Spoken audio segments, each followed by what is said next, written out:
The TV news reported an incredible event that will go down in history. The previously sent Apollo 11 landed on the moon. The screen showed a close-up of the one-man crew slowly descending to the lunar surface, step by step. These steps marked the beginning of a new era in human history. People have a hero who left the first traces in such an unknown space as space. A man-made robot with artificial intelligence has been announced as the first astronaut to reach the moon. In 1995, towards the end of his life, Einstein announced the long-awaited completion of his theory of the universe. Soon, humanity made a big breakthrough in the field of science. Exactly 1 year later, the United World Assembly announced the 3 laws of robotics to control created artificial intelligence and guide legislation. Gradually, the need for human workers began to disappear, and they were replaced by robots. Sometime later, almost 80% of the population no longer needed work. In 1997, after many major scientific advances, the world economy entered a golden age. The tractor dumped all the garbage into one large pile, which could indicate that someone's home had been here some time ago. Our hero was fond of drawing and did not miss the opportunity to capture everything that caught his attention. And now he was watching the tractor in action, sitting a little away from it and sketching all the details. While drawing, Sam didn't notice how quickly time was passing around him. Suddenly, a large doll-like object flew into the pile of garbage.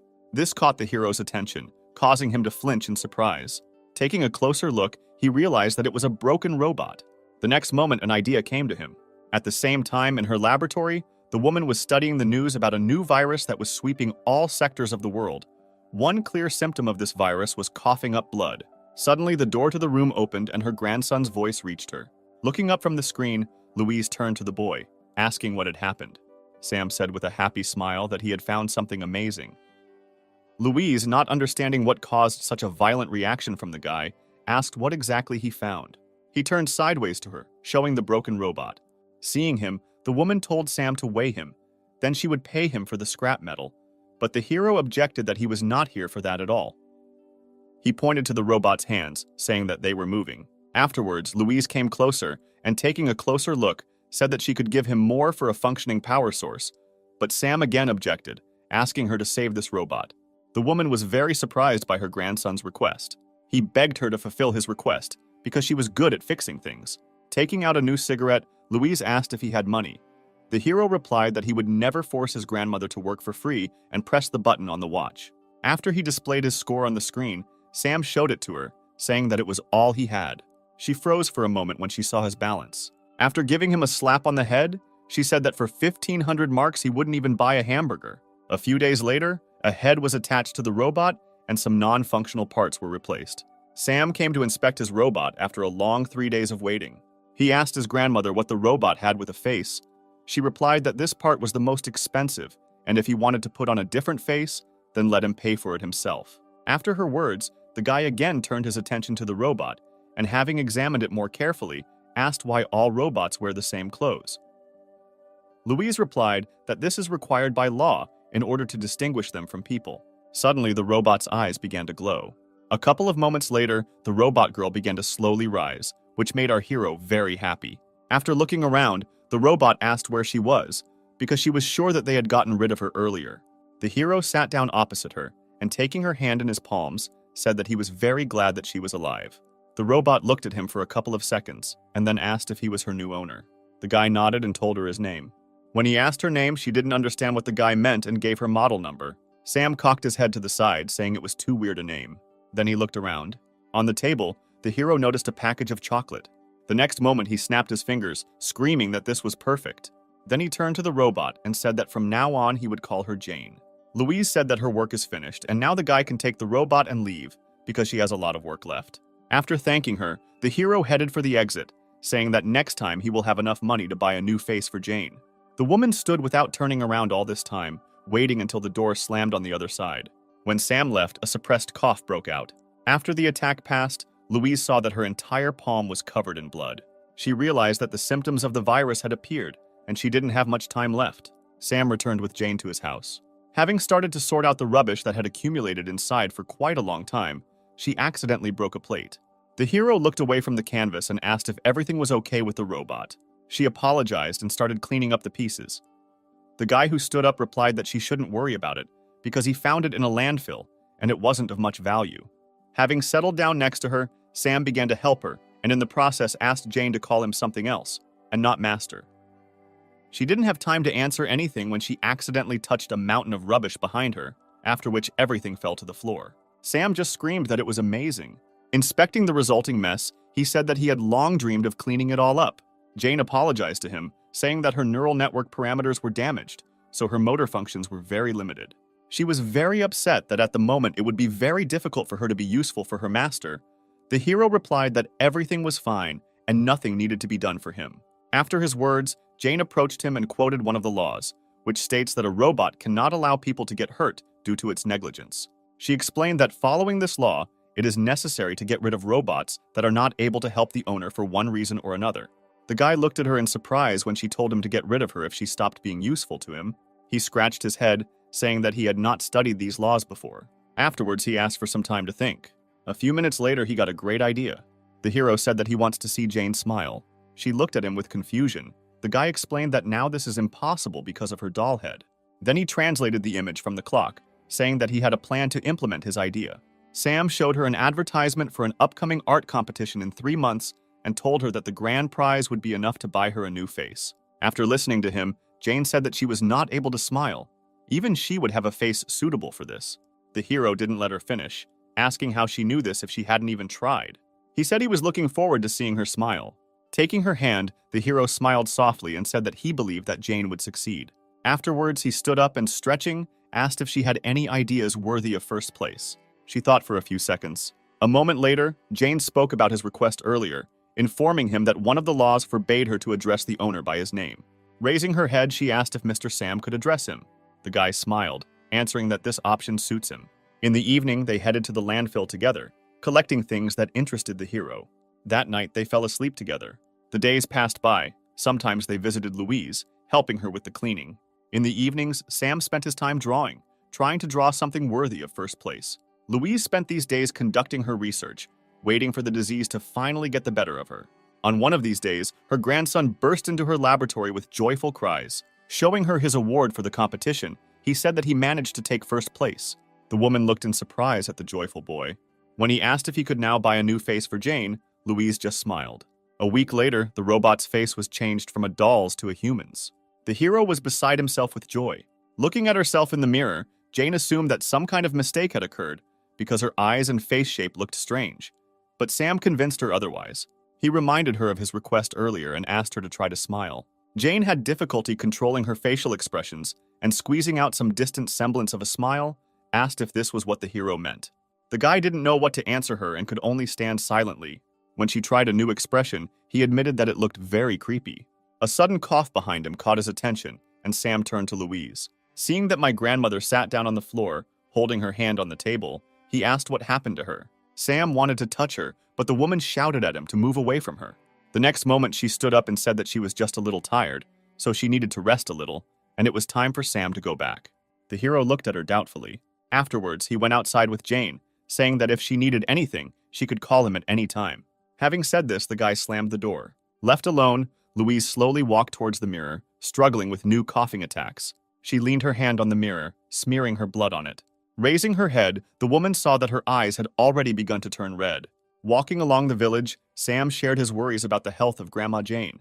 She walked behind him and practiced her smile. Noticing her upset expression, he said that she did not need to rush and force herself to smile, because smiling is a natural reaction to some event. Jane replied that she did not quite understand what exactly the hero was trying to convey to her. Sam stopped when he heard that she couldn't understand the concept of a smile. He tried to explain everything to her in more detail. After listening to him, Jane asked to get rid of her because she could not obey the only order of her master and was breaking one of the laws. The guy looked at her in surprise when she said that she was just a pile of scrap metal, the existence of which was devoid of any meaning. The hero couldn't listen to it anymore. He shouted at her to shut up. With his head bowed, Sam told her to listen carefully to what he was about to tell her. When the robot heard that despite what the law dictates to them, her owner would never leave her, she was sincerely surprised. Saying this, the hero remembered his painful past. A few years ago, his mother packed her things and wanted to leave. He tried to stop her, but received only another resounding slap in the face. The boy lay with tears in his eyes and watched as his mother turned around and left somewhere forever. That day, he sat outside the door for a very long time, hoping not that she would change her mind and come back. Coming out of the memories, the hero looked into Jane's eyes. saying that he does not abandon his family members. Then he asked her to never say that about herself again. He folded his hands on his chest and added that if he heard again that he needed to get rid of her, he would be very offended. Stunned, Jane stood for several seconds before answering a word. Suddenly, Sam started bleeding from his nose.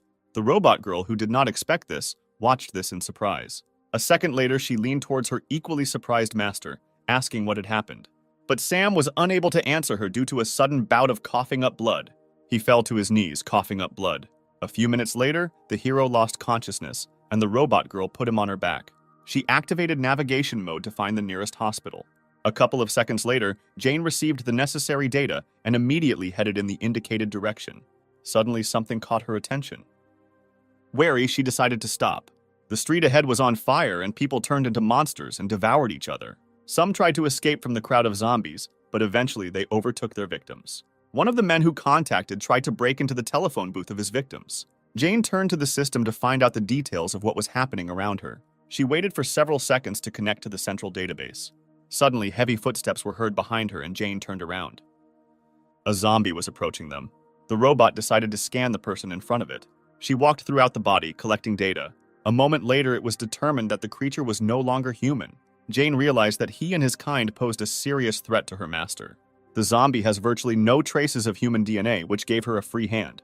Jane finished gathering information, closing her eyes. A moment later, her bracelet began to glow. She said that all elements that pose a threat to humans must be eliminated immediately. Surrounding sounds began to reach the unconscious Sam. A couple of seconds later, with great effort, he managed to open his eyes. He wanted to say something, but he couldn't come out with anything other than a wheeze.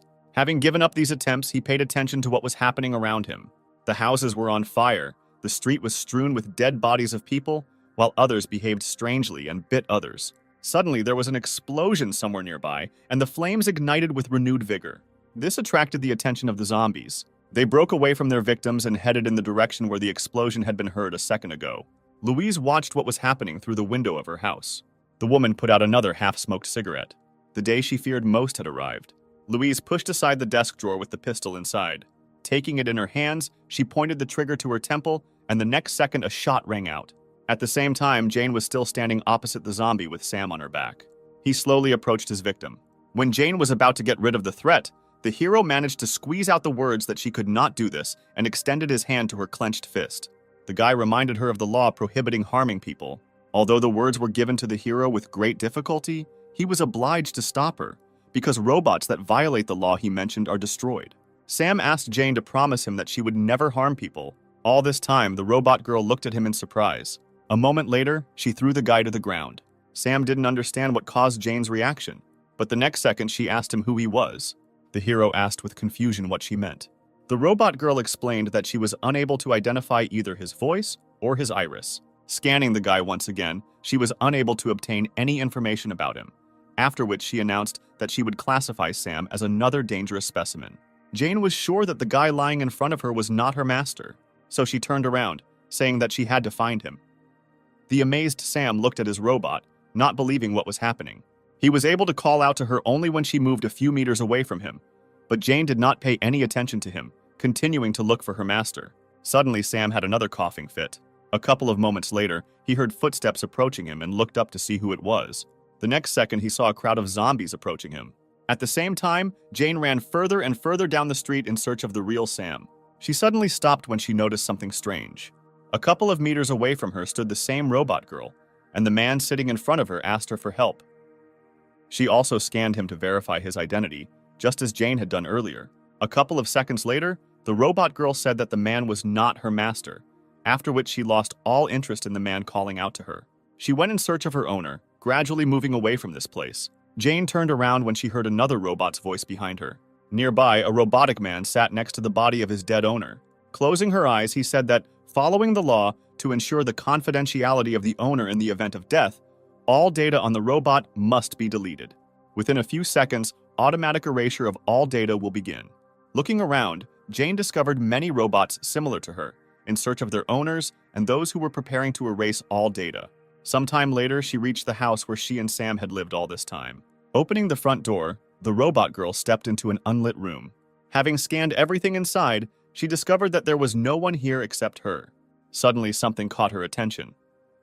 Jen looked at the wall covered with Sam's drawings. Memories of the hero asking her to pose flashed through her mind. She stood for several minutes at this wall. Suddenly, she remembered Louise's house, where her master might be, and headed there. Sometime later, Jane approached our hero's grandmother's house. When she entered the house, it was unusually quiet inside. The robot girl went deeper into the house, exploring each of the rooms, and in one of them, she discovered a dead body. Jane stopped to scan it and get information about the identity of the person in front of her. Having established her identity, she walked over and sat down next to Louise. Jane remembered what Louise had told her when she changed her face. The woman said that Sam's mother abandoned him when he was 5 years old, which is why he now sympathizes with Jane, because someone abandoned her too. Louise sighed heavily and continued, saying that she had become not just some machine for the guy, but the family that he valued more than anything in the world. She then asked Jane to stay by Sam's side no matter how much he might change. The robot girl covered the dead body with a found sheet. After confirming Louise's death, she returned to searching for Sam. A minute later, she left the house thinking about possible options for her master's location. Jane stopped walking down the stairs. Several zombies were approaching her. When she turned around, intending to go in a different direction, the zombies immediately attacked her. She managed to dodge one of them. Jane decided to remove the obstacle.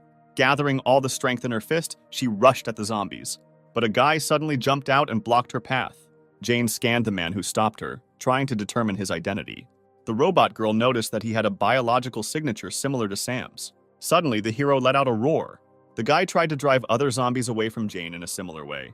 His idea was a success, and a couple of moments later, the zombies turned around and headed in an unknown direction. Jane watched what was happening in surprise. At some point, the guy's growl became quieter, and small tremors began to break through his body. The hero desperately tried to pronounce the words, while he still had the ability to control his own consciousness, which was gradually becoming clouded with fog. After several attempts, he managed to ask if Jane was okay. He slowly turned towards the wary robot girl, saying that he had something important to tell her. She scanned his voice and iris again, but received the same information as before.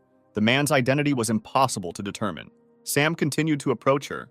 He said that he wouldn't last long, so he had to have time to tell her. A few seconds later, he managed to take Jane's hand. After that, he said that the last 3 months that they spent together, he was truly happy because he had a family. All this time, the robot carried out various checks to establish his identity, but they all gave Jane the same answer.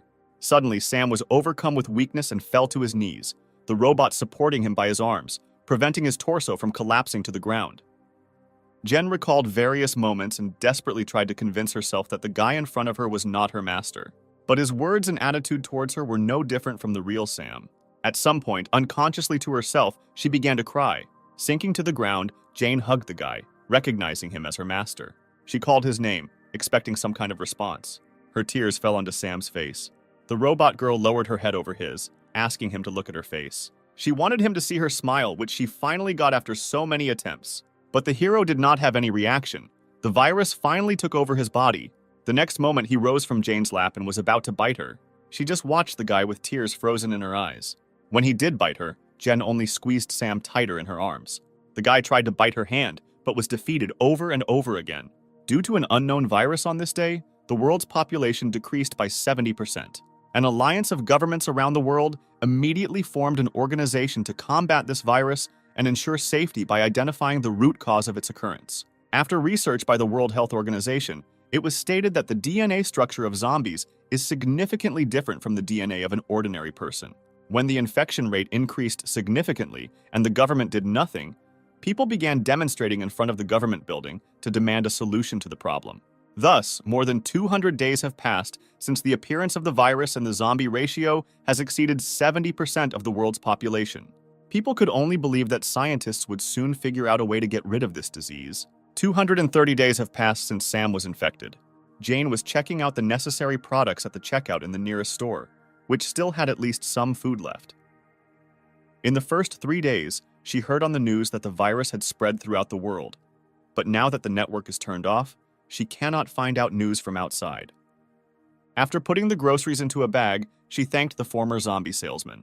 He only let out an inarticulate wheeze. Jane assumed that other robots ceased functioning after losing their master, or they went somewhere else, continuing the search. In this village of robots, she was the only one left. She was tormented by questions about what the situation was in the outside world, and whether there was a cure for this disease. Suddenly, she heard a scream behind her and turned around. A man she didn't know was running away from zombies. Greg lamented his luck because he was supposed to land on the roof, but the wind picked up at the most inopportune moment. Suddenly, he tripped over the parachute ropes on his back and fell. The zombie decided to take advantage of this opportunity and rushed at his victim. Greg had already prepared himself for the fact that he was about to be bitten and closed his eyes. But when no pain followed after a few seconds of waiting, he opened his eyes, not understanding what had happened. Turning around, he saw that someone was blocking the zombie's path, protecting him. The stranger who saved him took his place, becoming the new victim of a zombie who was about to bite her. The man watched this in horror. He should not have allowed this situation to happen. His mission was a failure before it even began, because the only survivor in this sector would turn into another zombie after some time. Unexpectedly for Greg, the girl turned around and asked if he was okay. Getting up from the ground, he replied that now was not the right time to take care of others. Before it was too late, she should let him examine the bite site to prevent the spread of the virus. Before he could finish speaking, a dozen more zombies approached them. Greg knew they weren't in a winning situation right now. Jane suddenly approached him, having previously apologized for disturbing him. The next moment, she took the man in her arms, holding him as if he weighed almost nothing. Jane rushed past all the zombies surrounding them at lightning speed. Only then did Greg notice her clothes and appearance. He made a mistake at the very beginning, mistaking a domestic robot for a human. In this way, she ran through several streets. Stopping in a safe place, she asked if the man was injured, but he asked to be lowered to the ground. She complied with his request. Greg turned away for a couple of seconds, struggling with embarrassment from the fact that the girl, albeit a robot, was carrying him in her arms. Afterwards, he told her that he was a member of the UN, a junior officer. Jane replied that she was pleased to meet him and also introduced herself. Greg said that they spotted a survivor in the sector from satellite imagery, and that's why he was sent here to help him, and then asked if she knew anything about it. Jane apologized and replied that she did not understand his question. From what he had seen earlier, there were quite a lot of people around. The robot girl began asking a lot of clarifying questions, making the man regret the question he asked earlier.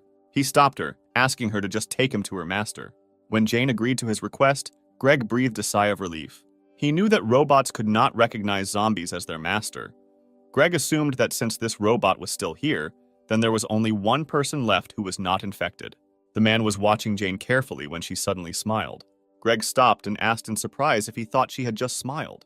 Jane turned around and answered him with a smile that she was happy now, because 230 days had passed since the guest appeared here.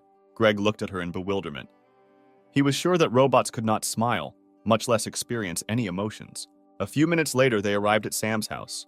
Going inside, Jane informed her master that she had returned, after which she walked towards the guy sitting by the canvas, leading Greg behind her. When the man spoke, the hero reacted to the stranger's appearance and turned in their direction. Seeing his face, Greg took a step back in horror.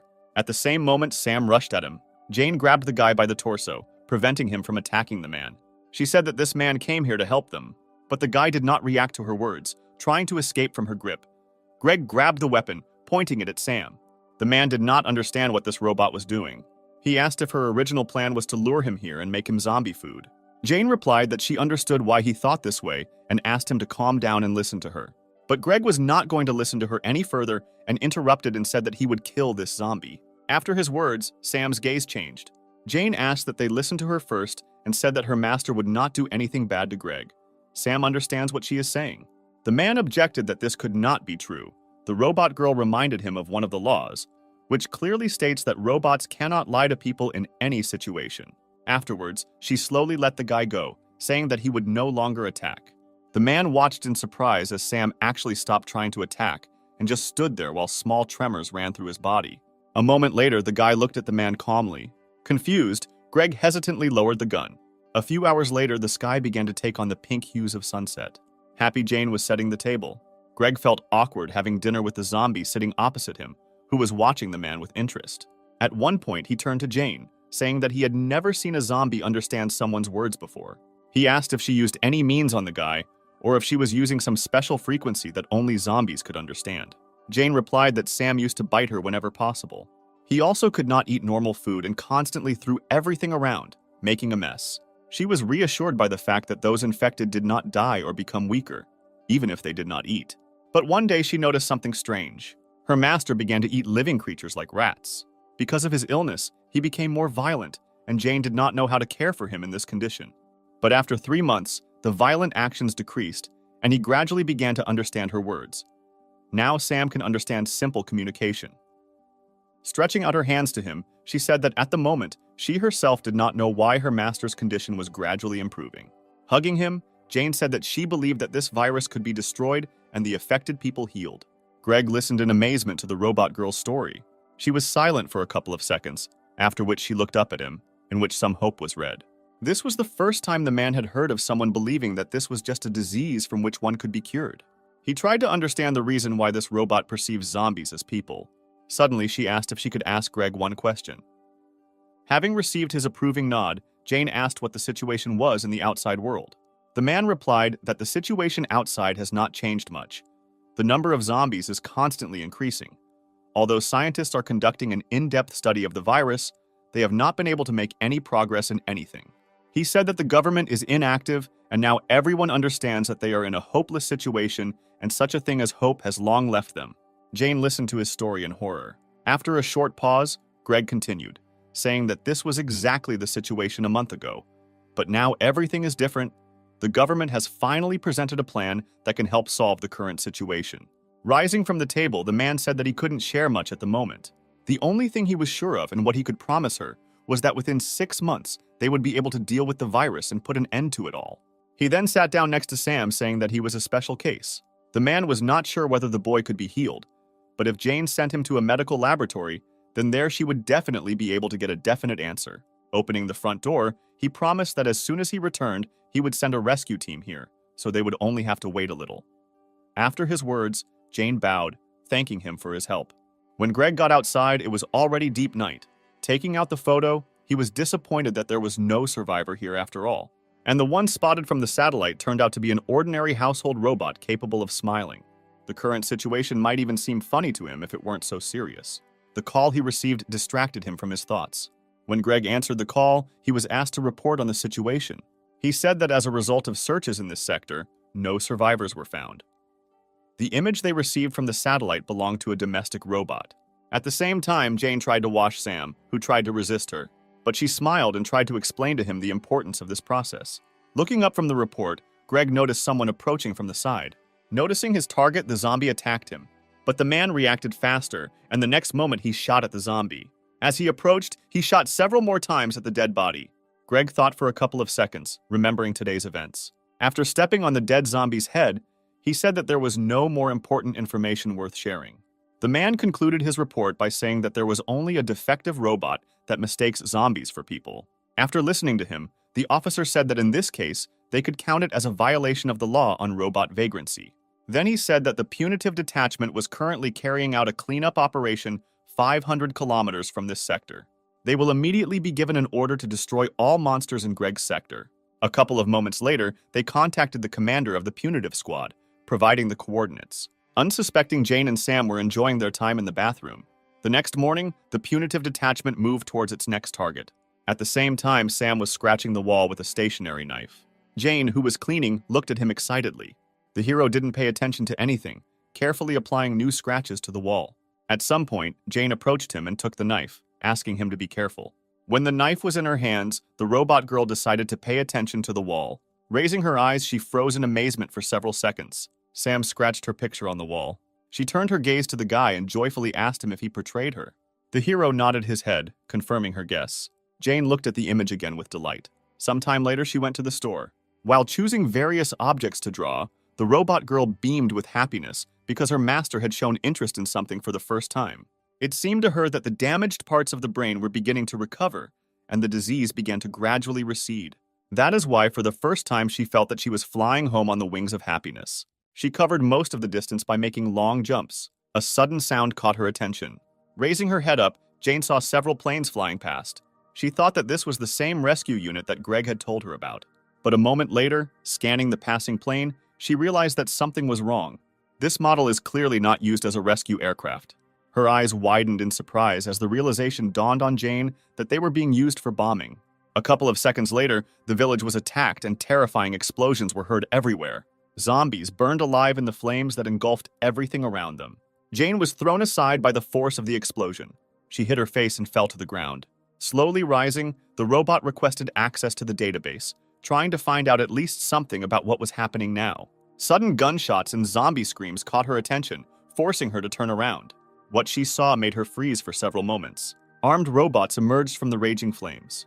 Jane recognized the model immediately. These robots have been manufactured for 12 years for the most dangerous military operations. She didn't understand why military robots were sent here, because there were only sick people here. Suddenly, they opened fire. The robots got rid of the zombies without any delay. Jane was confused, because earlier she had been informed about the arrival of a rescue squad, but not a punitive one. She began to analyze all the data she had received since Greg arrived with them. His words about salvation turned out to be a lie. Jane also remembered that the man was collecting information about possible survivors here. She realized what exactly it was. That same countermeasure in relation to solving the problem with the virus. Greg meant by this the complete destruction of the source of infection. Jane realized that her master was in danger. A couple of minutes later, she was approaching their house. Noticing the broken door, her excitement intensified. A moment later, she noticed someone else's footprints left at the front door. Jane ran into the house, hoping Sam wasn't hurt. However, as soon as she was inside, she saw a military robot with a pistol in his hands. Looking at Sam standing against the wall, Jane was convinced that he was alive and unharmed. Then she turned her gaze to the military robot. It was obvious that she had no chance of winning if she went into battle with him. But even realizing this, Jane was obliged to protect her master. The robot girl attacked the enemy, striking him in the head. At the very last moment, the military robot reacted and grabbed her wrist. For a couple of seconds, Jane was grabbed and hung in the air. It took the military robot a couple of moments to identify the model of the robot that attacked him, after which he said that, following the laws, the robotic home must be eliminated. A moment later, the robot attacked Jane, intending to destroy her. At the same moment, the final percentage of her victory was completed, which was only 1,000th. As she fell to the floor, she noticed the frightened expression on Sam's face. Even if her body is torn to pieces, she must protect it. Analyzing everything that had just happened, she remembered that without violating certain articles, the robot could protect itself. At the moment when Jane attacked the military robot, the third section was applied to her. Therefore, her opponent will not rest until she is completely destroyed. She was completely satisfied that the military robot's attention would be focused entirely on her. The next moment, she released her hand from his grip. Then she turned around in the air. Jane strove towards Sam, who was standing opposite the window. When she finally caught up with him, the military robot aimed his weapon at them. But Jane managed to jump through the window with her master, avoiding the bullets. Despite her successful escape, she had suffered severe damage to her chest and energy core a few minutes earlier. If Jane does not receive repairs in the next 8 hours, her functions will stop. But even realizing this, the robot girl was ready to sacrifice everything to help Sam escape. At the same time, the punitive detachment was finishing the bombardment of this sector. The man sitting in the cockpit received information about how their mission was progressing. Suddenly, he received a message that an object was moving at high speed towards the outside of the sector, after which an image was displayed in which Greg recognized the already familiar defective robot. When he was informed that 10 military robots would be sent in pursuit, he said that it was not worth wasting his time on it. Greg intended to deal with this robot himself. A couple of moments later, 2 planes caught up with Jane and Sam. Hearing a noise approaching, she turned around. At the same moment, Greg gave the order to attack her. His order was immediately carried out. Jane was unable to avoid this attack and suffered another injury to her back. She fell to the ground along with her master. Hearing footsteps approaching from behind, Jane turned around. The robot girl was surprised when she again saw the person who had deceived her earlier.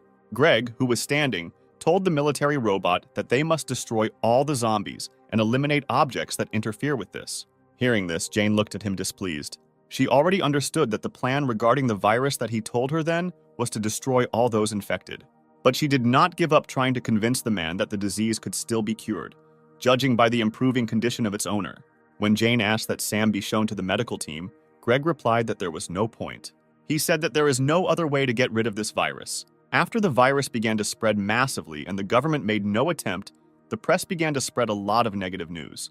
Every day, many articles appeared about the predetermined end of the world, and soon fear settled in people. Ultimately, they began to demand the complete destruction of zombies by organizing continuous rallies. The government could not cope with the hostility of the public, and soon they conducted an official survey around the world on whether the complete destruction of zombies would be carried out. According to the results, it was revealed that the overwhelming majority voted for destruction, which is why he does not have the right to leave Sam alive. She said that she still could not understand the reason for such cruelty.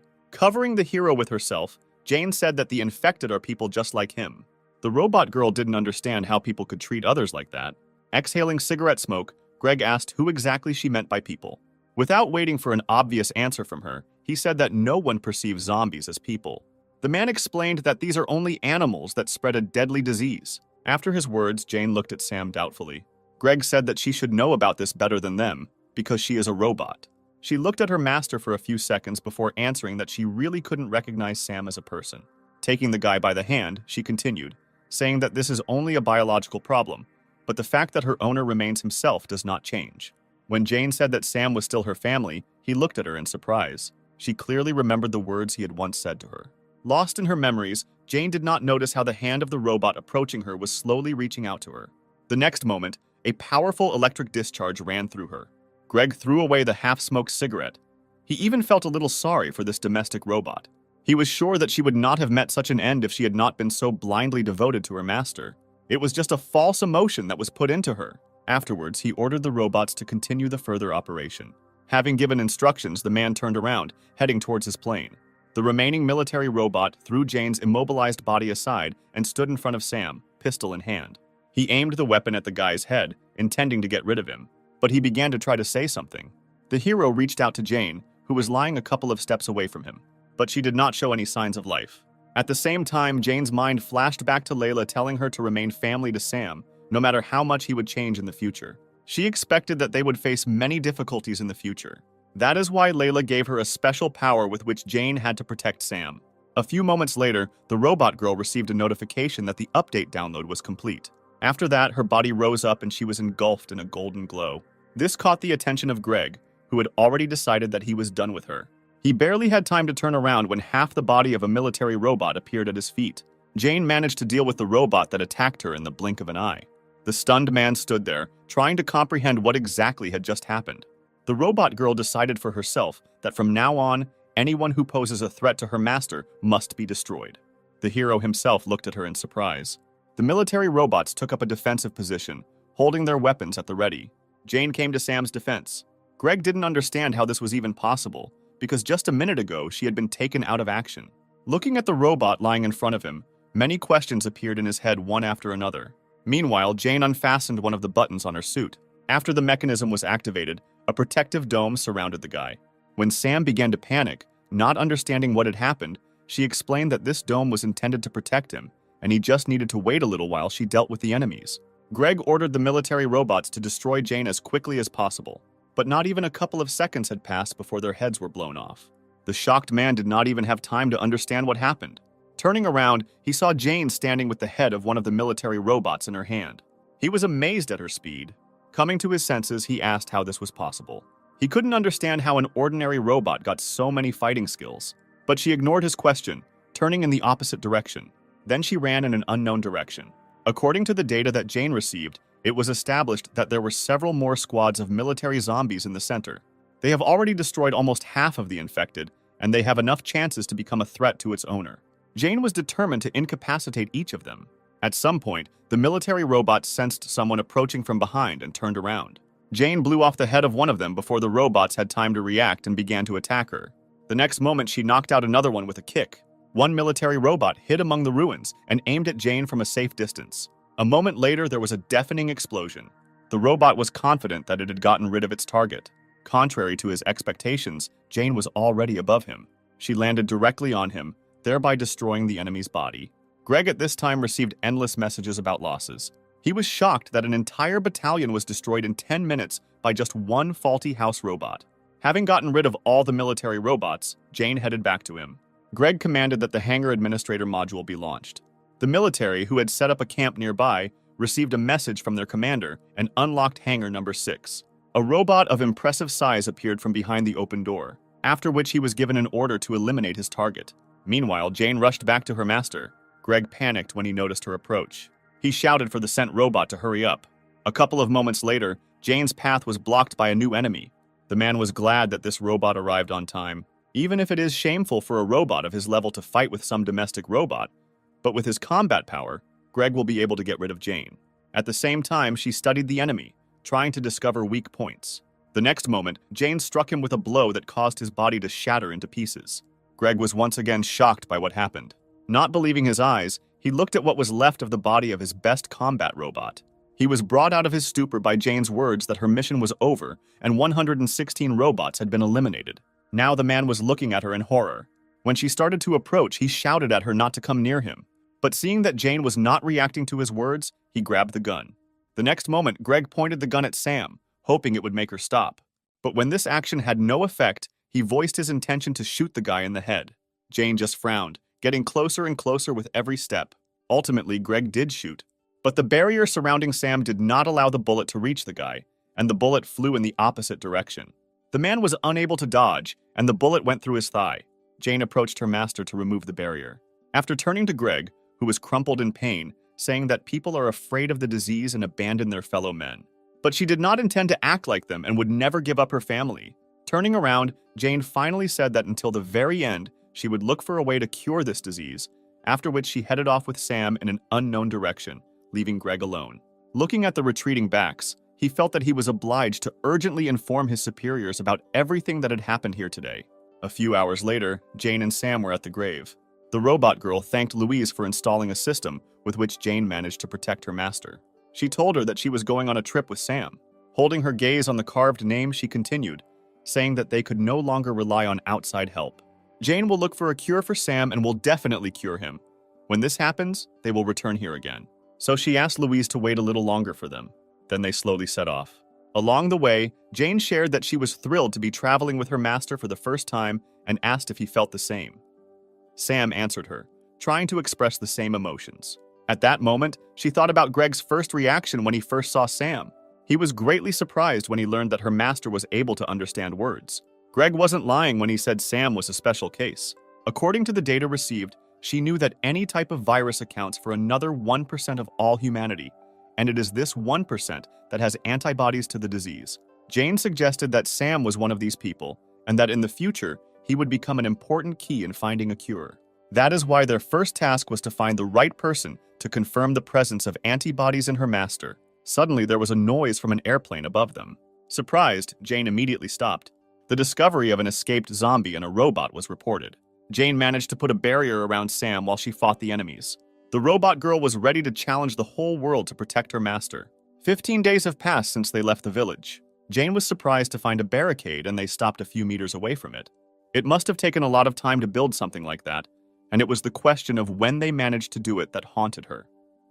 After scanning the area, Jane learned the location of defensive artillery structures, which are designed to block further advance of the infected.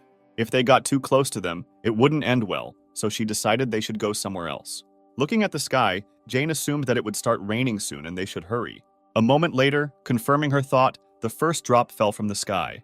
When they reached the nearest town, it was already pouring rain. Jane covered Sam with rain the whole way, but the rain was too heavy and the umbrella could do little to help them. Leaning over, she told her master that he didn't have to worry, and they would definitely find a place where they could wait out the rain.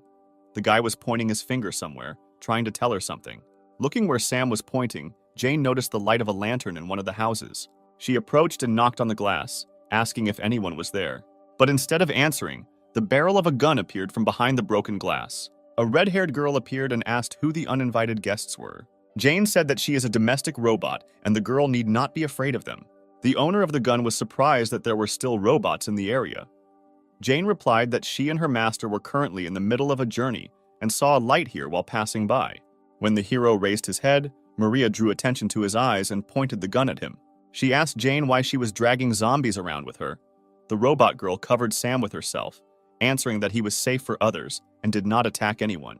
But Maria fired a bullet at Jane, not allowing her to finish. She warned that if they came closer, she would definitely shoot again. Finally, the girl advised to get rid of this zombie as soon as possible. After her words, Jane's gaze filled with sadness. Sam was worried about her and reached out with his hand to the injured forehead of his only family member.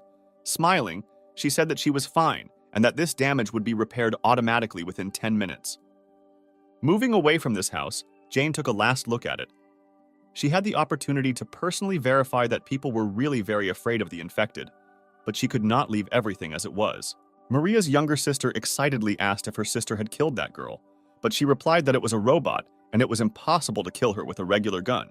When Anya said that Maria shot the robot in the head, the girl hesitantly replied that she only wanted to fire a warning shot and did not intend to intentionally hit her. Anya, no less worried, asked what they would do if the robot nevertheless presented them with the fact that she had been shot in the head. Maria, who was shooting for the first time in her life, was surprised by the strong recoil from the weapon she had previously selected. Looking out the window, the younger sister looked at the retreating backs, saying that she felt sorry for them. The girl handed Anya a chocolate bar, saying that now was not the best time to worry about others, but Anya replied that she was not hungry and Maria should eat it herself.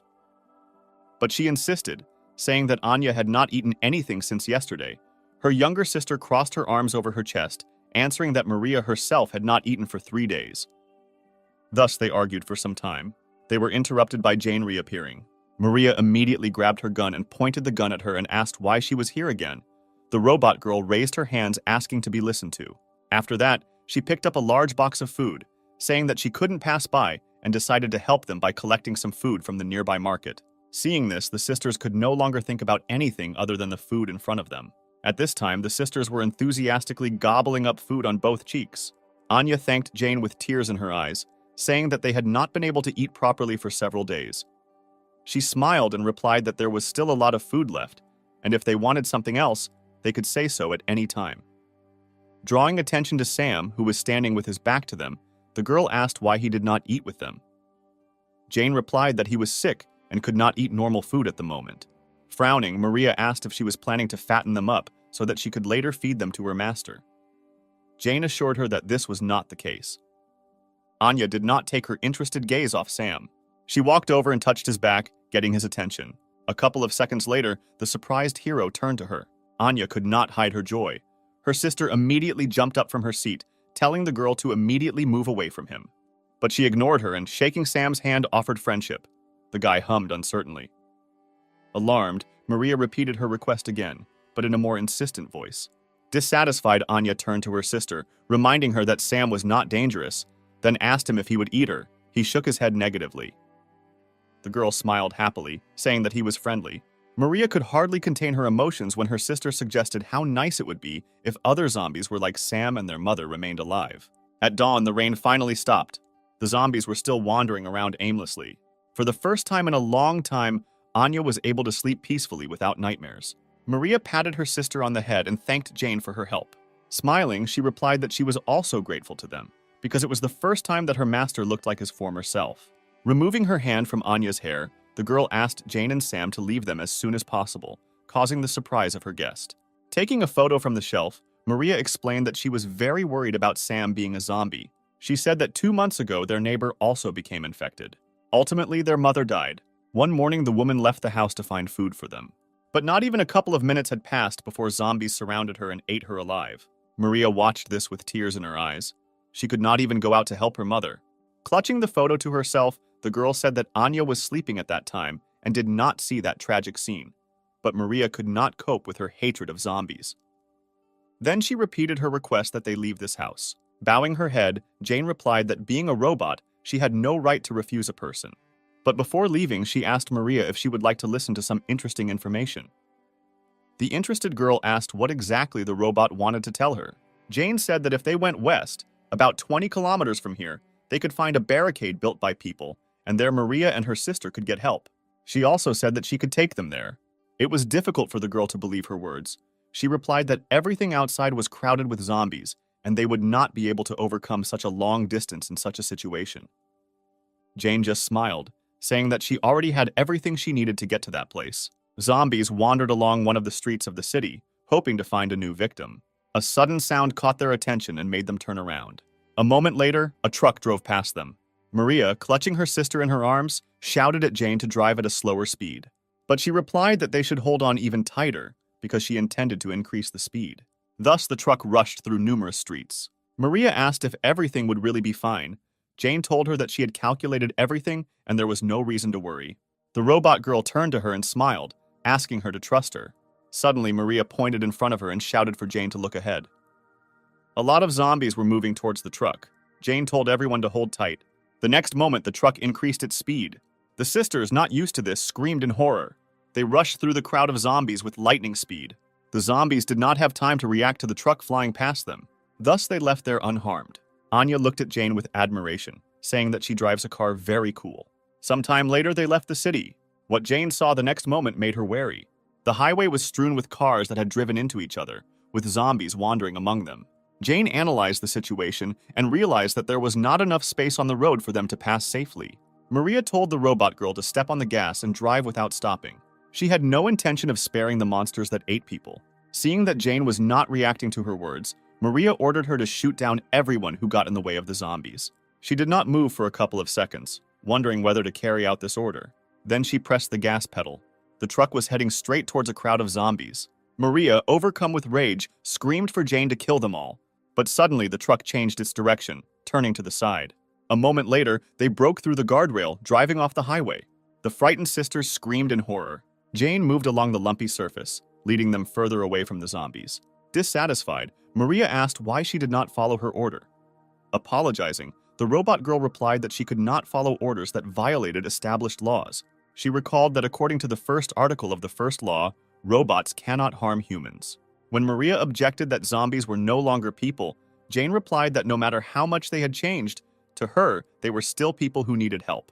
Jane understood that the girl held a grudge against the infected people, but they were not to blame for being exposed to this disease. These people were only victims of one accident.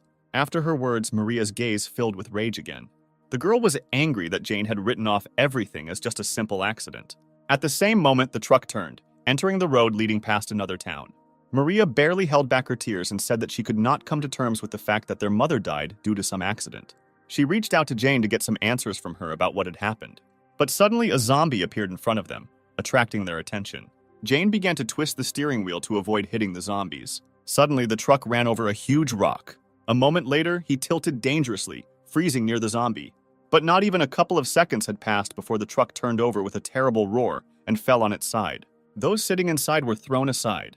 The zombies gradually began to surround the car, feeling their victims inside. When Maria opened her eyes, they saw through the glass many faces of monsters surrounding them. They did not give up their attempts to reach the victims. Assessing the situation, Jane asked the sisters to remain calm, but Maria interrupted her, saying that if she had followed her order, then this would not have happened.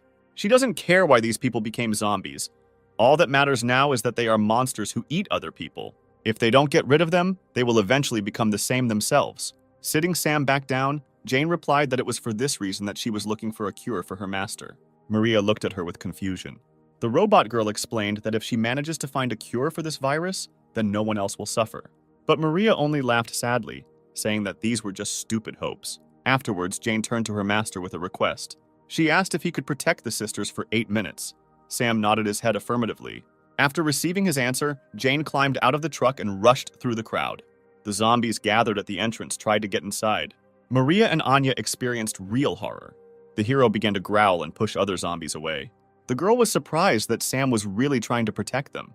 Suddenly, the truck began to rise. The girl screamed in fear again, and the surprised guy tried not to fall out of the front window. Jane managed to turn the truck over and lift it, thereby protecting her charges from the zombies. She shouted at Maria to fasten everyone's seatbelt. The girl, not understanding anything, sat looking around. Anya quickly came to her senses and fulfilled Jane's request, fastening Sam. The next moment, the truck was thrown over the top. Anya looked out the window in surprise. The truck hovered in the air, covering a long distance. Jane followed them along the ground. When the truck began to descend, she jumped up towards the truck. A few seconds later, Jane caught up with the truck. She supported the truck, softening its landing. The girls screamed in horror again, feeling that they were starting to fall. Having touched the ground, Jane tried to brake, still holding the truck. A few seconds later, she finally managed to stop. At the same time, behind the walls of the barricade, people did not stop monitoring the situation around them. Having received an urgent report, one of the employees actively knocked on the door of his boss's office, waiting for permission to enter.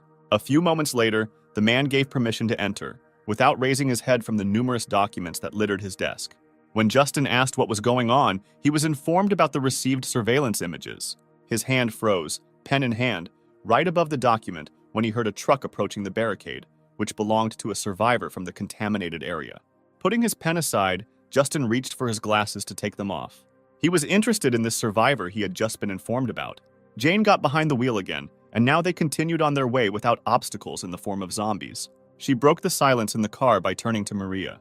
She turned away when Jane asked if Maria was angry with her. But then she turned around and replied that they all almost died, and Jane should have warned about what she was going to do. Anya interrupted her sister and smiled and said that she enjoyed it, as if they were riding a roller coaster.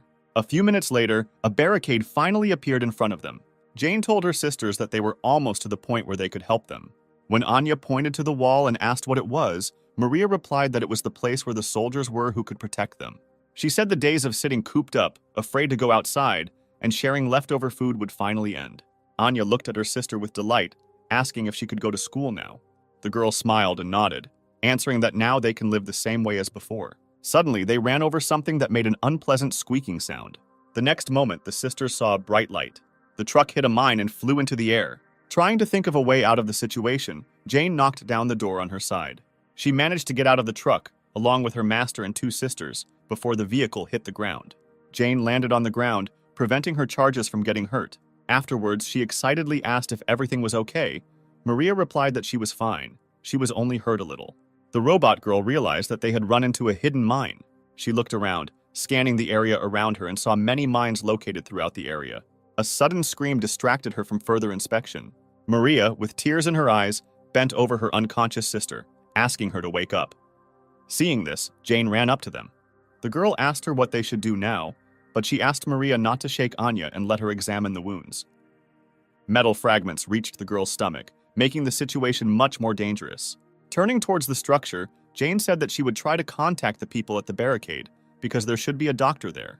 As soon as she said this, a bullet flew a centimeter away from her.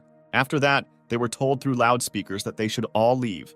If they dared to come closer, fire would be opened.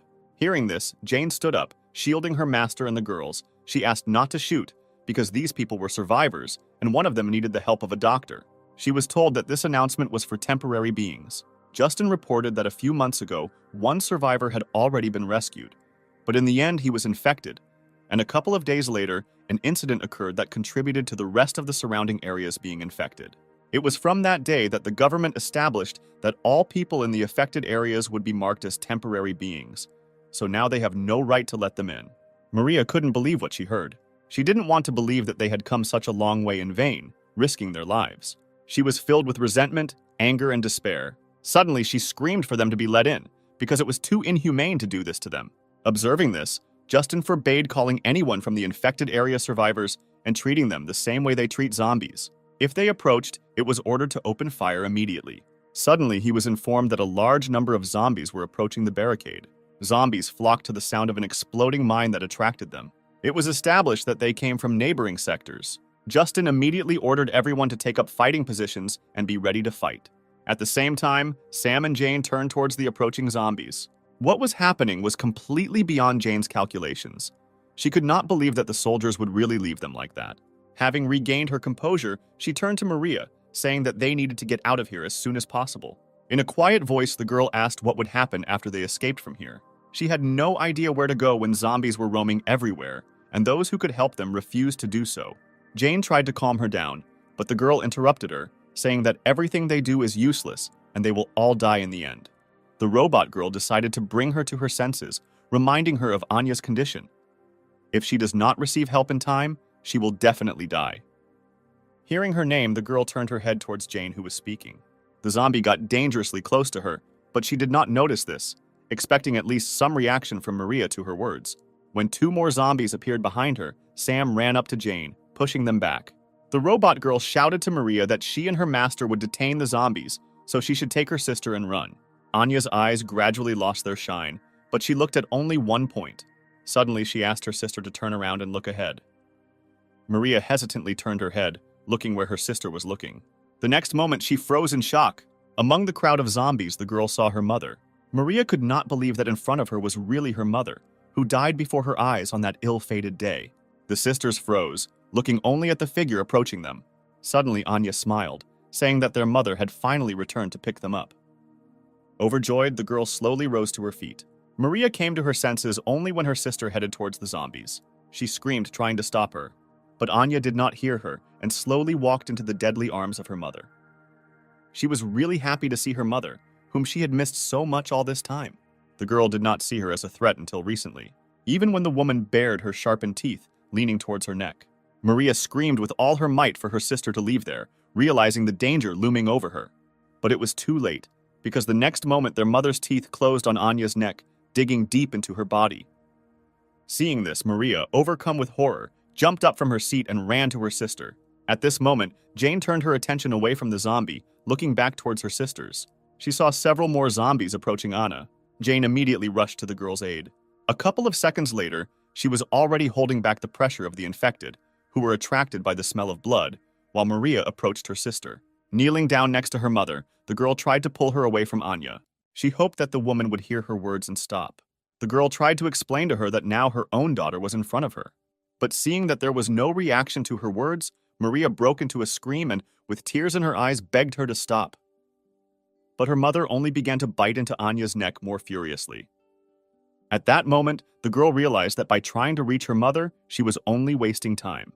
Maria reached for the gun, which was not far from her. After that, she pointed the weapon at the woman's head. The girl screamed with tears in her eyes for you to go away. Other zombies were once again defeated in their attempts to reach their victims. Jane and Sam couldn't let them get to Anya and Maria. Suddenly, she heard Maria's screams. Turning around, Jane found a terrible scene. She saw Maria pointing a gun at her own mother, threatening to shoot if she didn't leave. At the same time, Justin was informed about the successful preparations for the attack. A couple of moments later, one of the girls told him that everyone was only waiting for his order. Justin watched what was happening and said that they needed to wait a little longer. He was interested in how the current situation would end. Maria's attention was attracted by Anya, who said that their mother had finally returned. But she replied that now it was not their mother, but a monster devouring people. Anya did not hear her sister's words, saying that she no longer hoped to ever see her again. Maria listened to her sister in bewilderment. When Anya turned to her sister, one of her eyes changed color to red, and red marks were spreading across her body. The girl seemed surprised to hear Anya say that despite everything, their mother was not a monster. She remembered Jane's words that all those infected were only victims of the current situation. Then Maria herself answered her that if they did not get rid of the zombies, they themselves would die. But Jane, no matter what, did not intend to give up trying to find a cure. Having rethought everything that had happened, the girl could not hold back her tears. She threw the weapon aside. After that, the girl called Jane and Sam. When the robot girl holding back the zombies turned around, Maria asked if she still intended to continue searching for a cure if Jane managed to find one. Then the girl asked to cure her family one day. Then she knelt down and hugged her sister and mother. Jane looked at this picture with sadness. A moment later, she promised that she would definitely heal them. Maria just looked at her gratefully and nodded. By this point, the virus had completely seized control of Anya's body. The girl reached for her sister's neck, intending to bite her. But at that very second, they were attacked from the barricade. Jane watched this, not having time to understand what had just happened. At the same time, the military reported that most of the zombies were within range of their weapons. A moment later, all the cannons installed around the perimeter were aimed at the crowd of zombies. At Justin's command, fire was opened and many zombies were hit.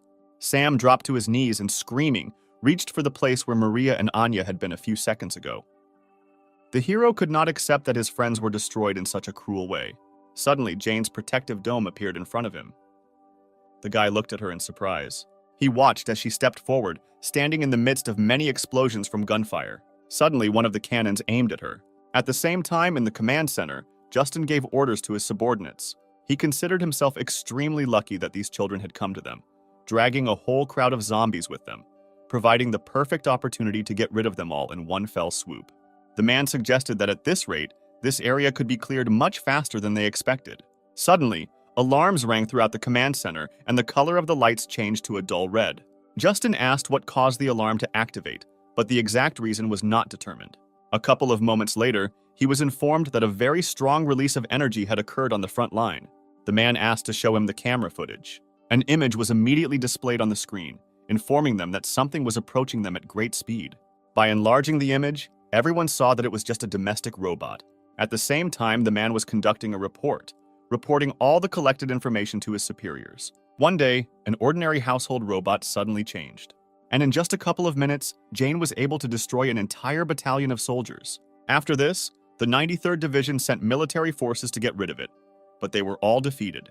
Kevin reported that they asked a company that made home robots for advice, but they replied that they had never loaded this kind of ability into their robots. The man came to the conclusion that this robot is an updated custom model. It was also known that the place where she was last seen was the Western Barrier Point. It was there that Jane showed amazing abilities. She rushed forward through many explosions. Justin watched this in bewilderment, not understanding what this robot was doing. Suddenly, she began to gather all her strength into her fist. Jane was about to deliver a devastating blow. Approaching the wall, she hit it with her fist. From her blow, many cracks immediately appeared on the wall. A moment later, the cracks deepened, passing right through the wall. As a result of this blow, the headquarters shook, causing panic among everyone present. Justin ordered everyone to take refuge in an underground bunker. At the same time, the wall in front of Jane began to crumble. A couple of minutes later, the barricade collapsed, allowing her entry. Suddenly, she received requests for a video connection. After accepting the request, an image of an angry Justin appeared. He said that this barrier was the largest line of defense protecting the western region of the European district, and then asked Jane if she realized what its destruction would lead to. Without waiting for her answer, the man said that with such actions, she would put millions of people's lives in danger. Since this fact was a clear violation of the robot law, Justin ordered her to immediately switch off and stop functioning. But she replied that, like people, she simply protects what is valuable to her. Jane was determined to protect her master, even if she had to resort to such violations. Having said this, she ended the call and the image of the man disappeared. Afterwards, Jane approached her master to remove the protective dome. Helping him up, she told him they needed to move on. After looking around, the robot girl came to the conclusion that from now on this problem concerns not only them. And time after time, wherever they go, the same thing that happened to Maria and Anna will happen again and again. To put an end to this, Jane decided that she had to find a cure. Looking at the footage of her destroying an entire wall with just one blow, he said that this was far from an ordinary robot. They would view Jane as a weapon that openly opposed humanity. The man suggested sending several elite soldiers and getting rid of the upcoming threat in her person. The woman who listened to him replied that it was all quite interesting. She decided that they would stick to the strategy of the hunter watching his prey, so the operation to capture Jane would be too boring. At least a small problem would have to arise for the situation to become interesting. After that, she frowned and asked why she received all this data only now. Standing in front of her, Greg and his boss realized their mistake. The man, who is the commander of the 93rd Division of the Emergency Army, replied that they considered the matter to be a trifle for this report. Then he hesitated, and carefully choosing his words so as not to anger the girl even more, he said that this robot turned out to be a special case. After the situation had cleared up a little, they were going to provide a report, but were late due to scrupulousness. Listening to him, the girl raised her index finger. The next moment, Kevin received a bullet in the head. The shooter, Justin, said that the man missed his chance to survive. He hid because he was ashamed of being wounded by an ordinary house robot. If Kevin had immediately admitted this, he would only have received a demotion. Rising from her seat, Katarina said that this is only a problem for the military. If there are any problems, they should only think about the solution and not be busy, leaving the problems unnoticed. But she did not intend to tolerate their inaction any longer. Justin turned to her, asking what they should do with the sensational robot. She waved him off, answering that he should leave everything as it was for now. She didn't care about some kind of pile of scrap metal there. She then turned her attention to Greg, asking if he was the operational commander in the 315th sector. The excited man replied that he was an intelligence officer of the 93rd Division. She was interested in his words when he said that immediately after that incident, he reported this to the commander.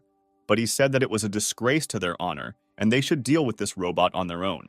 Interrupting him, Katarina lifted his chin, saying that Greg's face was too reserved, although his hair was a little messy. Afterwards, she displayed an image on the screen with a guy and a robot already familiar to him, and ordered him to tell about everything in detail that he managed to find out about this couple last time. Katarina placed special emphasis on Sam. She was interested in this boy, who, although he was a zombie, behaved completely differently than his other relatives. After many days, Jane continued to search for information about a medicine that could cure the infected. But no matter how much she searched, the information she needed related to this virus was nowhere to be found. One day she found one of the articles, the content of which she found difficult to believe. Currently, he and Sam were moving through the forest to their next destination. Jane helped wash her master, but he, as usual, actively resisted this process. She asked him not to twitch, because they found the river after many difficulties, and he must at least wash himself. Jane couldn't understand why Sam began to hate water so much after he became infected. After they broke through the barricade, about 20 days passed, they immediately went to the medical district to find a doctor who specialized in this virus, but it was completely turned into ruins. After that, they went on a search to another sector of the CDC to find at least some information. But here, Jane could not find any records related to the virus. She checked all the archives of the center, but there was no information left there. Jane assumed that someone had deliberately deleted all important data. Now she didn't know what exactly she needed to do. Having washed her master with difficulty, Jane collected her things and finally looked around. She noticed that after the disease appeared, the environment became better. Suddenly, her attention was caught by something flashing in the water. She did not understand why the water in the stream became cloudy. Turning her attention to the opposite bank, Jane noticed that someone was caressing clothes here. Taking a closer look, she noticed that it was a girl in a uniform resembling a medic. Erica noticed someone's presence. She looked up and saw Jane and Sam. At the same moment, she managed to confirm the model of the stranger. She established that this girl was a medical care robot. She also examined the uninvited guests carefully. A couple of moments later, she gathered her things and ran away from the river. Jane couldn't let someone connected to the CDC get away so easily, so she grabbed Sam and chased after the stranger. She hoped that this robot would have useful information about the virus for her. After several minutes of chasing, Jane ended up at someone's house. The robot girl stopped and put Sam on the ground, saying that their goal must be somewhere in this place. She opened the door of the house, asking if anyone was inside. But instead of answering, Jane heard the roar of zombies. An unfamiliar silhouette hanging over the screaming zombie asked him to lie still and not twitch. Sam and Jane watched this scene in surprise. Suddenly, the stranger felt someone else's presence in his house. Raising his head towards the guests, he irritably asked what they wanted here. Jane hugged the trembling master, trying to think of an appropriate response. The stranger's gaze lingered on the hero. Then he asked, still looking at Sam, if he had become infected with the virus that turns him into a zombie. Approaching them, the woman said that he was different from the others and asked permission to take a closer look at him. Jane looked at the approaching man in surprise, trying to get information about this woman. She was lucky that the woman's biography was registered in a central database that she could access. Suddenly, someone hit Jane on the back of the head with a hammer. When she turned around to find out who her offender was, she saw the girl she had met earlier. Jane said they had no bad intentions. They just wanted to ask something. After her words, the woman told Erica to stop torturing the guest. She concluded that they had nothing to do with the military. Having said this, Clarice asked to bring her a sedative. Jane turned to her master, saying that he need not worry, and the man standing in front of them was a doctor. She also added that this woman was the one who left a deep mark on history, achieving unprecedented achievements in medicine. A few hours later, it was already getting dark. Erica escorted a zombie whom Clarice had previously treated. The woman said that he hit his head on a rock on the bank of a stream, so she performed emergency surgery on him to repair a brain hemorrhage. The woman complained that due to the lack of antibiotics, she could not perform full-fledged operations, but since he was infected with a virus, he would survive without any medications. Taking a break from her story, Clarice again asked Jane why they had come to her. The robot girl replied that she was a house robot, and behind her was her master. She was glad that she happened to run into Clarice. The woman was surprised when the guest said her full name and previous position. When she asked in surprise how Jane knew her, she replied that she had found the information she needed in the central database. A few moments later, she brought up the image and read that Clarice had previously developed several vaccines for 10 infectious diseases as an expert in epidemiography and bacteriology. After which she hid the image and admitted that she did not even expect to meet the president of the medical association in such a place. The woman said doomedly that the robot's facial recognition system was still terrifying, even though her current image was very different from her previous one. After which she turned to Jane, suggesting that she had a lot of questions. Taking the liberty, she voiced the question that Jane thinks about most often, namely, why Sam manages to think straight and whether there is a way to recover from the virus. The robot girl looked at Clarice enthusiastically and confirmed her guess, saying that she was indeed looking for a cure. Jane shared the assumption that her owner has antibodies to the virus, and if Clarice can study it, then more accurate information about this can be found out. After listening to her, the woman scratched her head thoughtfully. Afterwards, she said that Jane should just give up because there is no way to cure this virus. The woman explained that this virus is not a disease. Jane was surprised to hear something like that and asked what it was. Clarice exhaled heavily. The robot girl said that they had come a long way here and asked the woman to tell everything she knew. At the same time, Katerina was drinking tea on board her ship. She praised the aroma of the tea, saying it suited her perfectly. Greg, who became her secretary, hesitantly turned to Katerina. He said that 2 days had already passed since she took the command ship for a sortie and recalled that Kevin asked her to tell him their destination from time to time.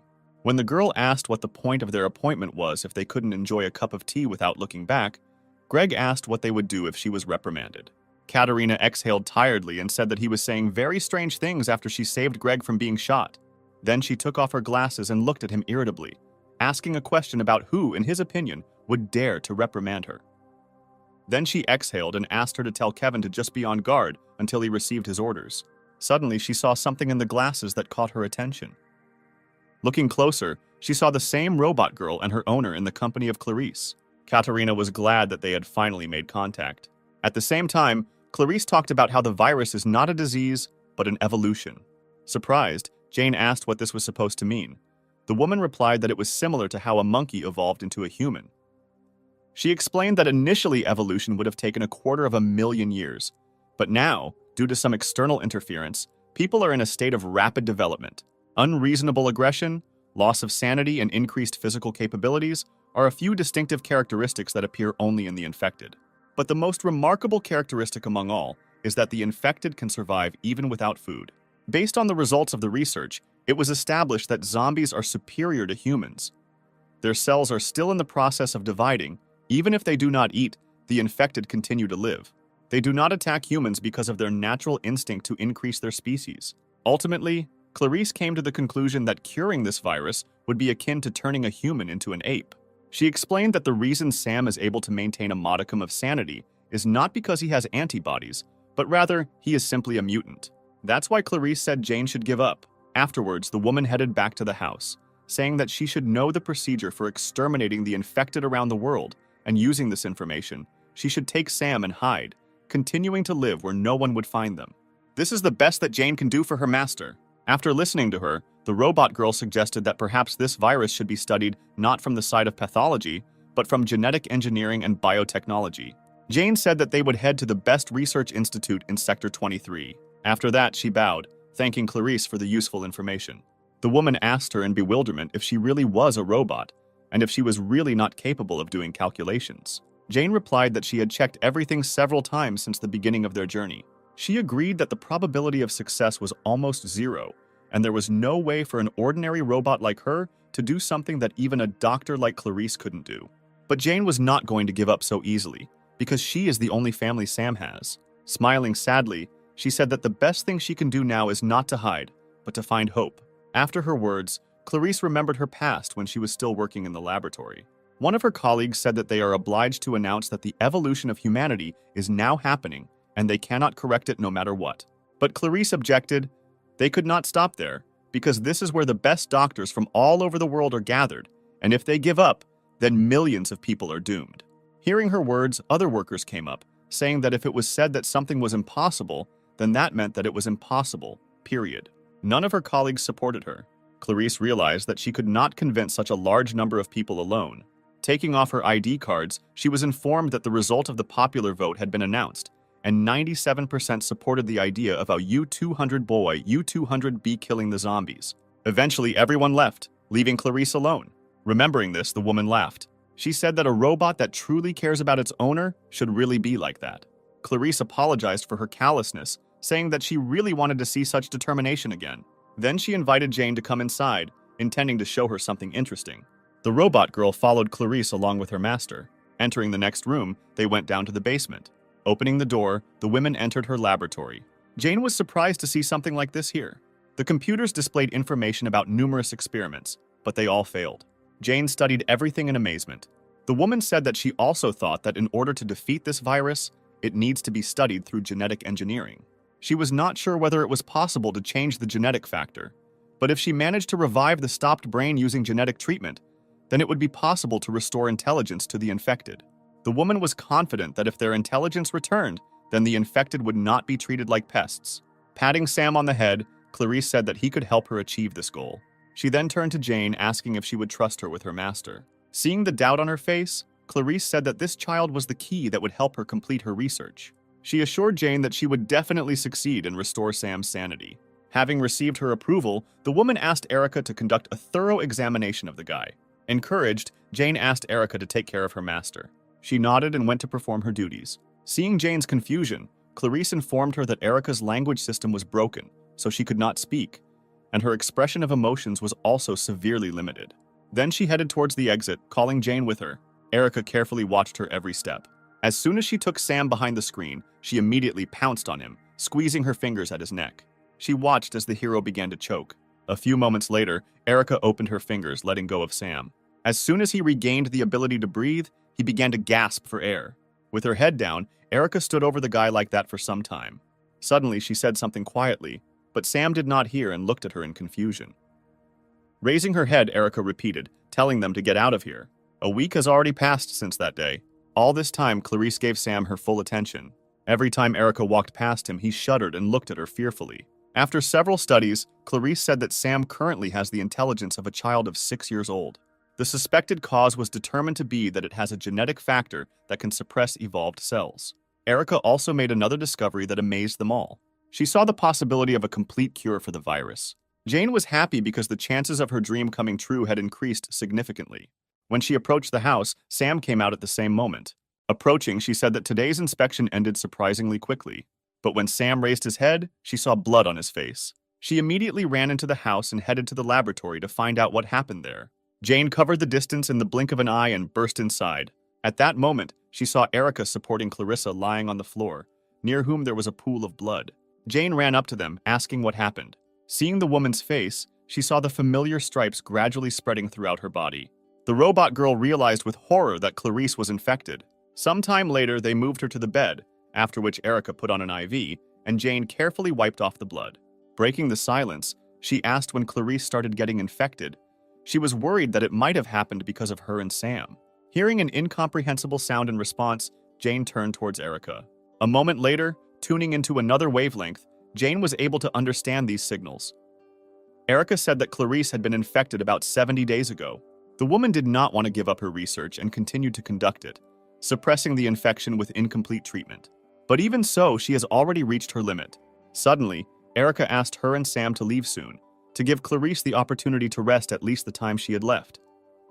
Jane hung her head sadly as she thought about her words. Afterwards, she said that she understood the current situation, and it would really be wrong if they continued to stay here. Having said this, she and Sam bowed, Jane thanking them for their help. Suddenly, Clarice grabbed Sam's hand. Jane looked in surprise at the awakened woman, who was struggling to get into a sitting position. Clarice said that she was finally able to find the right path in research and asked where they were going to go. Then she collapsed back exhausted. It was obvious that the woman was in great pain. Reaching out to Erica, Clarissa said that she wanted to continue her research and asked her to help her get up. But she did not budge. The woman repeated her request again, but more demandingly. But Erica again ignored her request. Exhaling in disappointment, she said that she had been wandering in the dark for a long time, conducting numerous studies.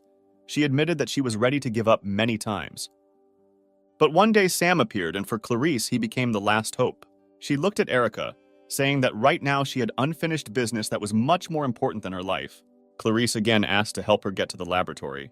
But Erica again had no intention of complying with this request, so Jane decided to do it instead. The woman thanked her for her help. She just shook her head, looking at her with regret. Erica was unhappy with this action of Jane. When they were alone, she gave her a hard slap. Jane said that she was well aware of the reason for Erica's anger. She said that it was not her selfishness in favor of her master. Jane helped Clarice because she understands what she was experiencing all this time. Jane assumed that Clarice was very upset by the constant failures, and she was also under the stress of being infected. The robot girl said that she knows too well how difficult it is to fight against everyone alone. She was confident that Clarice would not stop, no matter what difficulties stood in her way. Jane said that if they could see just a glimmer of hope, they would both move forward no matter what. That's why Erica won't be able to hold them back. She looked at Jane in surprise. When she finished speaking, Erica lowered her head, biting her lip. The next moment, she said that Jane knew absolutely nothing. She asked what kind of end people like them would face. Jane froze in surprise. Clarice talked about how Erica's language system was broken, and she couldn't speak. Jane asked why she had been hiding her ability to speak all this time. Erica just looked at her with hostility. At the same time, Clarice injected herself with an injection that could briefly delay the spread of the virus in her body. Once the medicine was administered, she sighed heavily and leaned back in her chair. The system informed her of the results of another experiment on cerebral gene activation. The woman couldn't believe her own eyes when she personally read the results. Suddenly, Erica received a signal and was distracted from her conversation with Jane. Then, clutching her head, she quietly said that this should not have happened. Jane didn't understand when Erica suddenly rushed back into the house. She followed her, trying to find out the reason for her strange behavior. Once inside, the girl saw Clarice, overcome by another coughing fit, and Sam standing next to her. They approached her, asking if everything was okay. But instead of answering, Clarice took her hand away from her mouth and pointed at the monitor. The girl sitting next to her froze and looked at the monitor in surprise. The last experiment carried out was successful. Jane was incredibly happy because she had a chance to heal her master. Eliza was also amazed that Clarice still managed to accomplish what had recently seemed impossible. The woman looked at Sam, saying that all the answers to what was happening were in him. She thanked him. Then she said that her time was coming to an end. Clarice reached out to Erica, saying she wanted to ask her for one thing. But she looked at the monitor, not paying attention to those around her. The woman called her several more times. Without turning around, Erica said that from now on, all this data is code blue. Everyone froze in surprise as they listened to Erica continuously repeat code blue. Clarice was most amazed by what was happening. She asked how it was possible that Erica had the ability to speak. Suddenly, Erica said her mission was accomplished. When the woman heard the name the girl had just called, Katerina received information from Erica about Clarice's discovery. The girl did not doubt her genius abilities. She stood up from the table, putting her glasses aside. She said that if they catch a zombie capable of maintaining their sanity, they will be able to achieve unprecedented heights. After that, she and Greg headed for the exit, saying that their vacation was over. Entering the control room, Katerina ordered everyone to prepare for takeoff. Taking her place, she told Kevin that they would be using the same weapon and asked him to hurry up and prepare it. But the man asked confusedly why she was going to use it. She had no intention of explaining to him and told him to simply carry out her order. Kevin said that in order to use these weapons, they need the approval of the president, so he will immediately seek his approval. Smiling, Katerina replied that her order was enough. She would simply provide a detailed report at the end. The man had no choice but to follow her orders. After this, he informed everyone that they would be using Mars and gave orders to begin preparing it immediately. The ship was approaching Clarice's house at high speed. Jane sensed danger approaching. She stood up abruptly, telling everyone that enemies were approaching them. The woman was surprised that their location was discovered so quickly. Jane told everyone to stay here while she fought and ran towards the exit. Clarice tried to stop her, shouting that it was too dangerous for her to approach the military. But she was seized by another coughing fit. Erica sat down next to her, offering her a glass of water. The woman asked the reason for her action. She just looked down sadly. At this time, Jane had already run out into the street. Looking up, she stopped. Jane noticed an approaching ship. After checking all the data, she discovered an unusual structure on it and established that it was a new type of military weapon, about which there was no information. The robot girl activated her body's power-up. She was determined to stop the enemy no matter what. The next moment, Jane jumped into the air towards the ship. In a few leaps, she was right in front of him. The weapon was already fully loaded and aimed at her. A moment later, a shot was fired. Jane realized that Clarice's research was the hope for all humanity, so she was obliged to protect her. Putting her hands in front of her, she created a protective barrier. The moment Jane appeared in their field of vision, the image from the cameras was transferred to the screen. Katerina's expectations were confirmed. It was obvious that the safety of the owner was paramount for this robot. Then she ordered Mars to be activated. Jane managed to create a large energy barrier. Katerina wondered if this robot could survive an attack from Mars. While in the laboratory, Sam, Erica, and Clarice heard loud noises outside. When the energy charge approached Jane, she covered herself with a barrier, not allowing it to pass further. With every second, more and more damage appeared on her body. She made a mistake in her calculations and realized too late that she was not able to contain such a large amount of energy. A few seconds later, there was a powerful explosion. At that moment, Clarice walked outside with Erica and Sam. She didn't understand what kind of light it was. When the bright flash from the explosion faded, the unconscious Jane flew down. Her body fell a few meters from the house. She did not respond to their screams, and small currents passed through her hands. Frightened, Sam and Clarice rushed to her. On the screen, you could see the boy lowered himself near the body of his robot. Kevin couldn't understand how an ordinary robot managed to stop a bomb that could destroy an entire mountain belt. Getting up from her seat, Katerina said that all robots are designed the same way as super soldiers. The girl suggested that today they could get more useful information. Turning to Kevin, she said that the most important skill of a commander is accuracy in assessing enemy capabilities. Then she ordered the hatch to be opened because they were going down. At the same time, Clarice and Sam sat next to Jane's motionless body, hoping to get at least some reaction from her to their voices. Suddenly, a huge shadow loomed over them. Clarice looked up to see what it was. The enemy ship stopped directly above their small group. Suddenly, the mechanism activated. A few moments later, a cabin containing military personnel descended. Clarice froze in surprise when she saw a familiar face there. As she descended, Katerina did not take her eyes off the woman. As soon as the cabin reached the ground, the doors opened, letting the girl, accompanied by military robots, out. Stopping in front of Clarice, she smiled. Erica helped her up. Katerina spoke first, saying she was glad to meet her old friend again. She noticed that her appearance had changed a lot over the past year. Without hiding her malice, Katerina said that this image suits Clarice much better. The girl looked at her in surprise when Clarice asked why she was still following her. Katerina replied that being the commander-in-chief is not easy. Even if Clarice committed a criminal offense, she cannot just arrest her. She reported that every day she receives reports about every step of the woman standing in front of her. After listing some of Clarice's most significant moments during this time, Katerina paused before continuing. She even knew the reason why the research laboratory was destroyed. When the government learned of the confidential information that this laboratory had obtained regarding the virus, it had to be destroyed. From the day Clarice received her scar in that dilapidated building, she was always on Katerina's gun. The woman understood what she meant. Freeing her hand from Erica's fingers, she asked why she betrayed her. Erica responded that the word treason doesn't really apply to this situation because she is property that belonged to the government from the very beginning. Clarice's eyes widened in surprise when Erica said that she was given 2 orders as a government robot, the first of which was to act as if her speech system was damaged in order to avoid leaking information. And the second order was that she needed to deliver an infected person who could control his mind at least partially. Clarice couldn't believe that this really happened.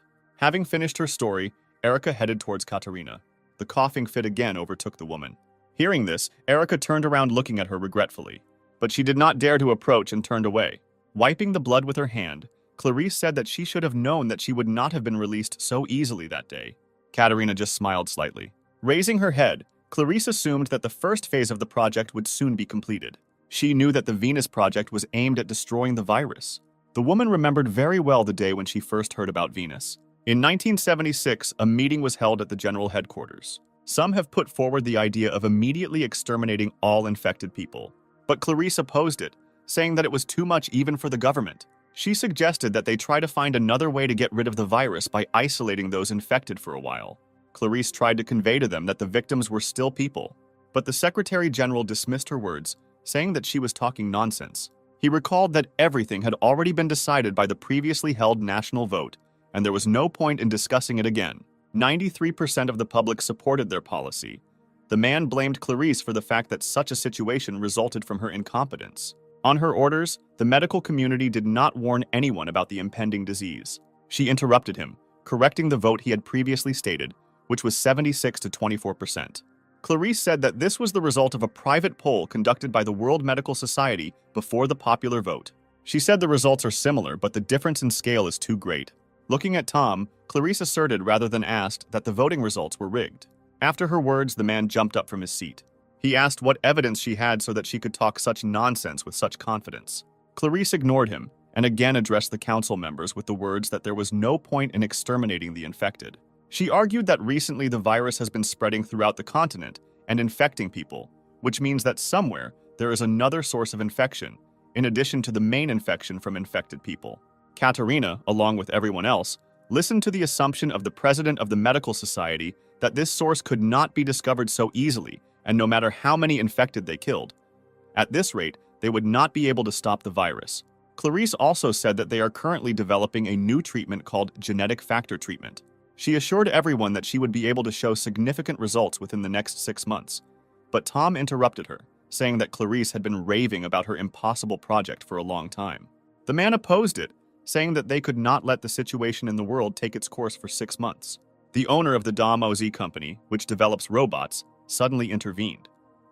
He said that his company had long ago begun to develop a plan for quarantining the infected using robots, providing them with all the necessary means. If they were allowed to act immediately, they could quarantine 80% of those infected in just 2 months.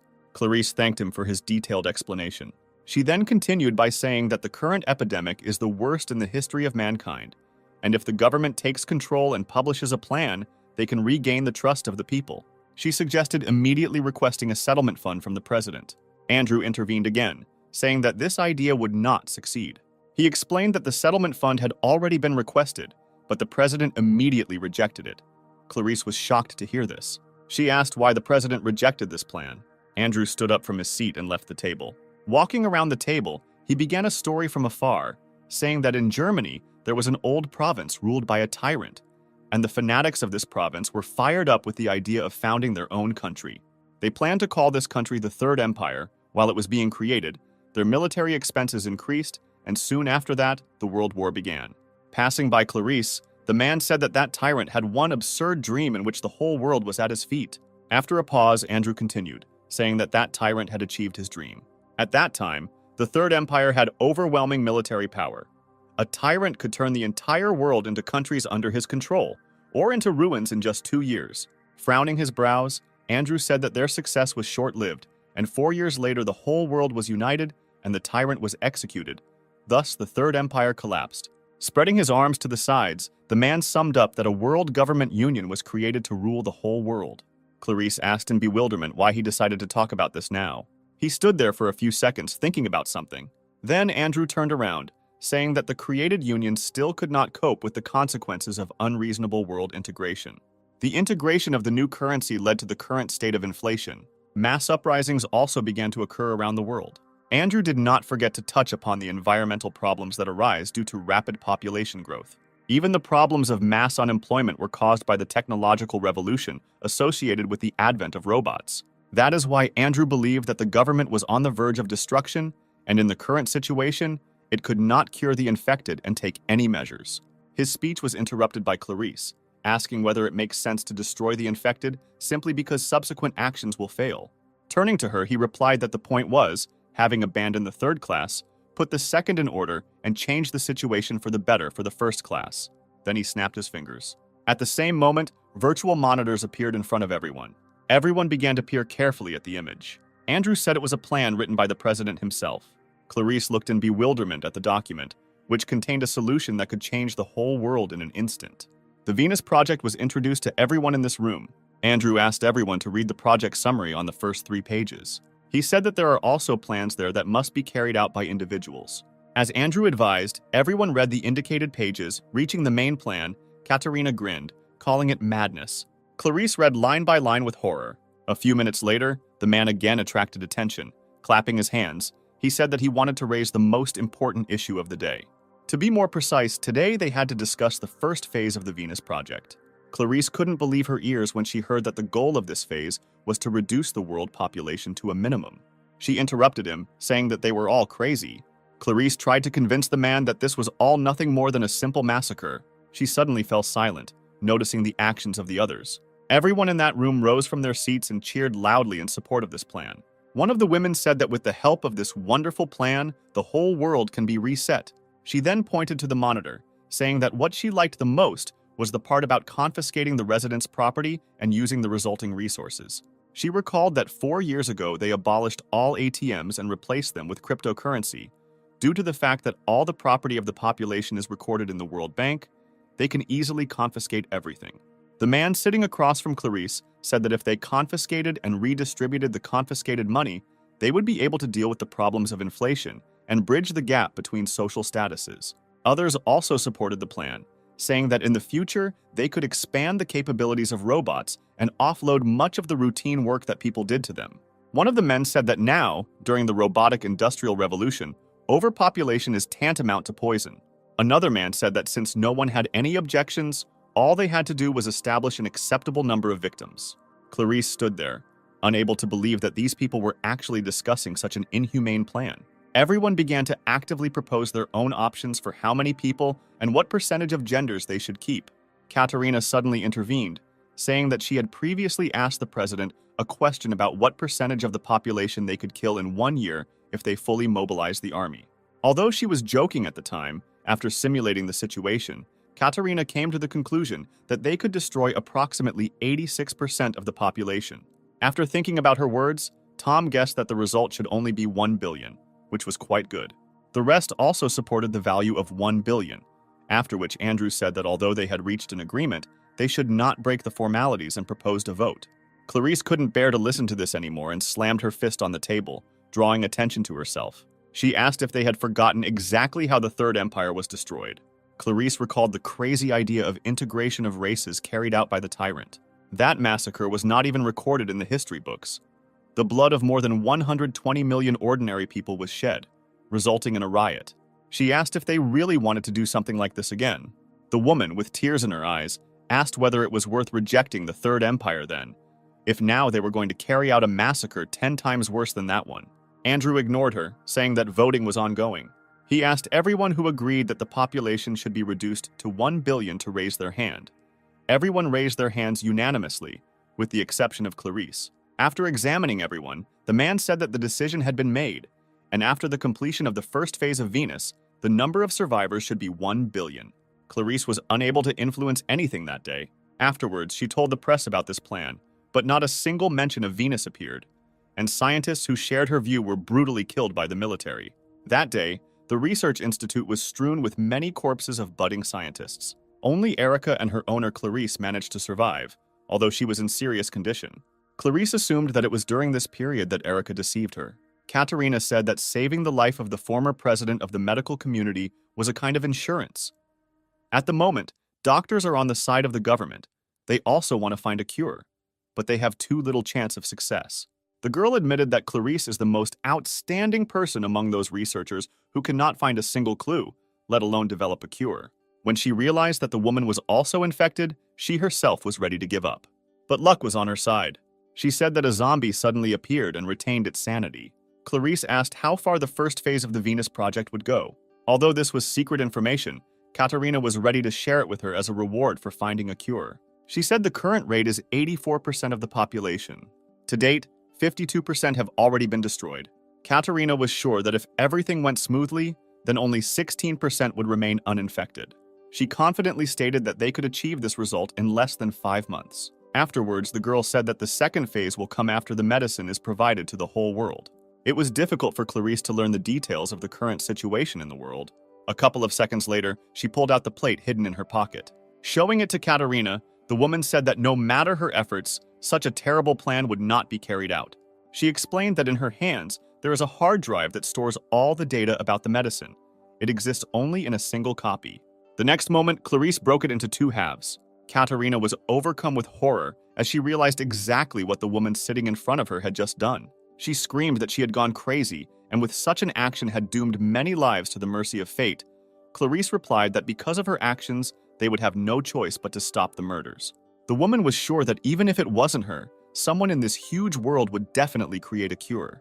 Katerina listened to her, barely containing her emotions. Clarice understood that she had very little time left and decided to give one last piece of advice to Katerina, saying that humanity cannot be judged for its numbers. The girl just frowned, not hiding her irritation. Then she turned around, saying that she no longer needed Clarice. Returning to the cabin, Katerina gave the order to the military robots to get rid of this woman. Hearing her words, Sam raised his head and looked at her in surprise. He tried to say something to stop Katerina. Realizing that he would achieve nothing in this way, the hero tried to shout to Jane. But she did not react to his voice in any way, and then Sam began to disturb her body. At the same time, Jane's automatic recovery mode boot was activated. The energy core has already been restored by 30%. The robots are already approaching Clarice. She just closed her eyes, resigning herself to such an end. The next moment, the woman heard a weapon being pointed at her. But when nothing happened for several seconds, she opened her eyes and looked ahead in surprise. The robot said that he could not attack her because it would be a violation of the law. Hearing this, Katerina began to laugh quietly. However, the very next moment she was laughing out loud without holding back. Turning around, the girl said that a few moments ago, Clarice was very cute with that expression on her face. Then she said that everything was exactly as she had imagined. Nodding towards Erica, Katerina said that although she did not receive the drug data directly, it did not mean that she lost. The girl said that all this time Clarice had an excellent robot with her. After her words, Erica disconnected the part from her device, with which she communicated with Jane the last time, and gave it to Katerina, who said that copying the data at this time is even easier than taking candy from a child. Clarice was startled by this and shouted at Erica not to do this because this information should not fall into the hands of the government. At the same moment, a sharp flash of pain pierced her. The next attack meant that the effect of the previously injected medicine had ended, and the disease began to spread further with accelerated force. The woman curled up on the ground with pain coursing through her entire body. Looking at this picture, Katerina assumed that the virus was gradually beginning to take over her mind. Smiling, the girl said that very soon Clarice would evolve into a monster. But since she had taken a significant step towards creating a vaccine, the woman should have no regrets. Excited, Erica rushed towards Clarice. Sitting down next to her, she asked her how she was feeling. Turning around, Erica asked Katerina to fulfill her promise and keep her word. She recalled that the girl promised her that if the mission was successfully completed, she would save Clarice's life. Shielding the owner, Erica said that she would soon become a zombie, and then she would no longer be able to tell anyone any secrets. Erica begged Katerina to keep her promise. Looking at this scene, the girl remembered the past. A year ago, this robot also begged to save Clarice. Snapping her fingers, she replied that she never forgets her promises. After a pause, Katerina said that unlike robots, people know how to lie. Erica looked in surprise at the girl standing in front of her. The next moment, many shots pierced her body. When the military robot stopped firing, Erica collapsed to the ground. Clarice, lying on the ground, watched this in horror. Shouting out her name, the woman tried with all her might to crawl towards Erica. Frowning her brows, Katerina said that she was the first to be insulted in this way. Never before had an ordinary robot tried to make a deal with her. But that wasn't the only reason she was angry. Katerina was well aware that Erica had tried to ruin her plan when she tried to get rid of Sam. The girl said that she could not forgive her for this mistake. Anxious, Clarice tried to call Erica. She turned her head and apologized to the woman. She admitted that even when she realized that Katerina's promise was a lie, Erica continued to interfere with Clarice's research. Erica said that she changed the original data when she conducted virtual experiments, and also tried to kill Sam. But clinging to the 100th chance that Katerina would still fulfill her promise, she gave her the data. Because Erica prioritized saving her master's life over the lives of all humanity, she declared that she was no longer worthy of being called a Medroid. A single tear rolled down Clarice's cheek. Almost silently, she said with just her lips that Erica was not to blame. Closing her eyes, she said that she never blamed her for what happened. When the woman opened her eyes again a couple of seconds later, her eye sockets were completely black, which meant that the virus had gotten the better of her. A military robot standing nearby analyzed Clarice's condition. Having determined that she was no longer human, the robots turned their weapons on her. Due to the fact that she has lost her human essence, they now do not break the law and can carry out the previously given order. One of the military robots turned around as a sudden noise behind them caught his attention. A moment later, Jane punched his head. As a result, he flew several meters back. Katerina watched, not understanding what was happening here. Jane said that the automatic recovery was 48% complete. A couple of seconds later, the percentage of recovery increased and previously damaged areas of the body were strengthened. She was determined to return Clarice's research data. Katerina understood how this was possible, because the shot from Mars definitely hit her. Kevin wondered a similar question about how the damaged robot was still able to move. He turned to one of his subordinates, who scanned Jane and reported that she had completely stopped functioning, asking what was going on here, but he could not give a reasonable answer. Looking at the screen, Greg remembered the time when he himself fought with this robot. After the fatal attack was dealt to her, he deemed Jane no longer competent. But suddenly she recovered and became stronger. Greg said that this home robot is fraught with many secrets. Kevin ordered military robots to be sent as reinforcements. Meanwhile, Jane was already running towards the military robot. Approaching him, she kicked his torso, punching right through him. Then she grabbed his head. A moment later, Jane pinned the robot to the ground. At the same time, dozens of military robots were released from the ship. Noticing this, Jane raised her head up, watching what was happening. A few seconds later, the robots landed with a terrible noise. Dozens of robots appeared opposite Jane. After conducting self-diagnosis, she found out that the integrity of her body was only 40%. Her goal was to get closer to Commander Katerina and return data on a medicine that could cure the virus, and then escape from the current situation. She intended to destroy obstacles in the form of military robots that appeared. A moment later, the robots took up their weapons and began shooting at her. But Jane deftly dodged the bullets, moving at high speed. Approaching one of the robots, she cut his torso in half. Jane knocked the other one away with a kick to the stomach. Clarice and Sam watched in surprise. The guy did his best to support Jane. The woman managed to retain the remnants of her mind, and she was aware of the current situation. Jane desperately fought against the military robots, trying to make her way to Katerina. Kevin, who watched this, experienced great tension. He realized that ordinary military robots were not enough to deal with Jane. He asked a subordinate if they could carry out an attack from the air, but was told that this was not possible at the moment. Greg had been carefully watching Jane's movements all this time and analyzing the situation. At one point, he shared his observations, saying that she was weaker than before.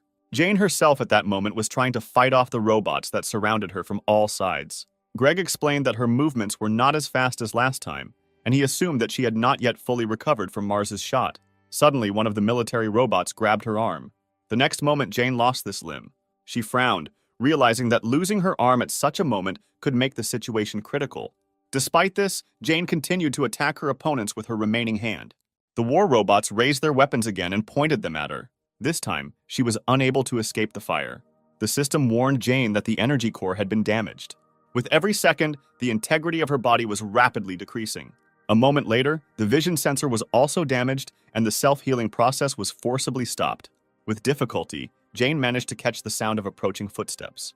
Before she passed out, she saw the silhouette of Katerina stopping opposite. The girl was pleased with what she saw in front of her. It amazed her that she had fought so hard to match a human.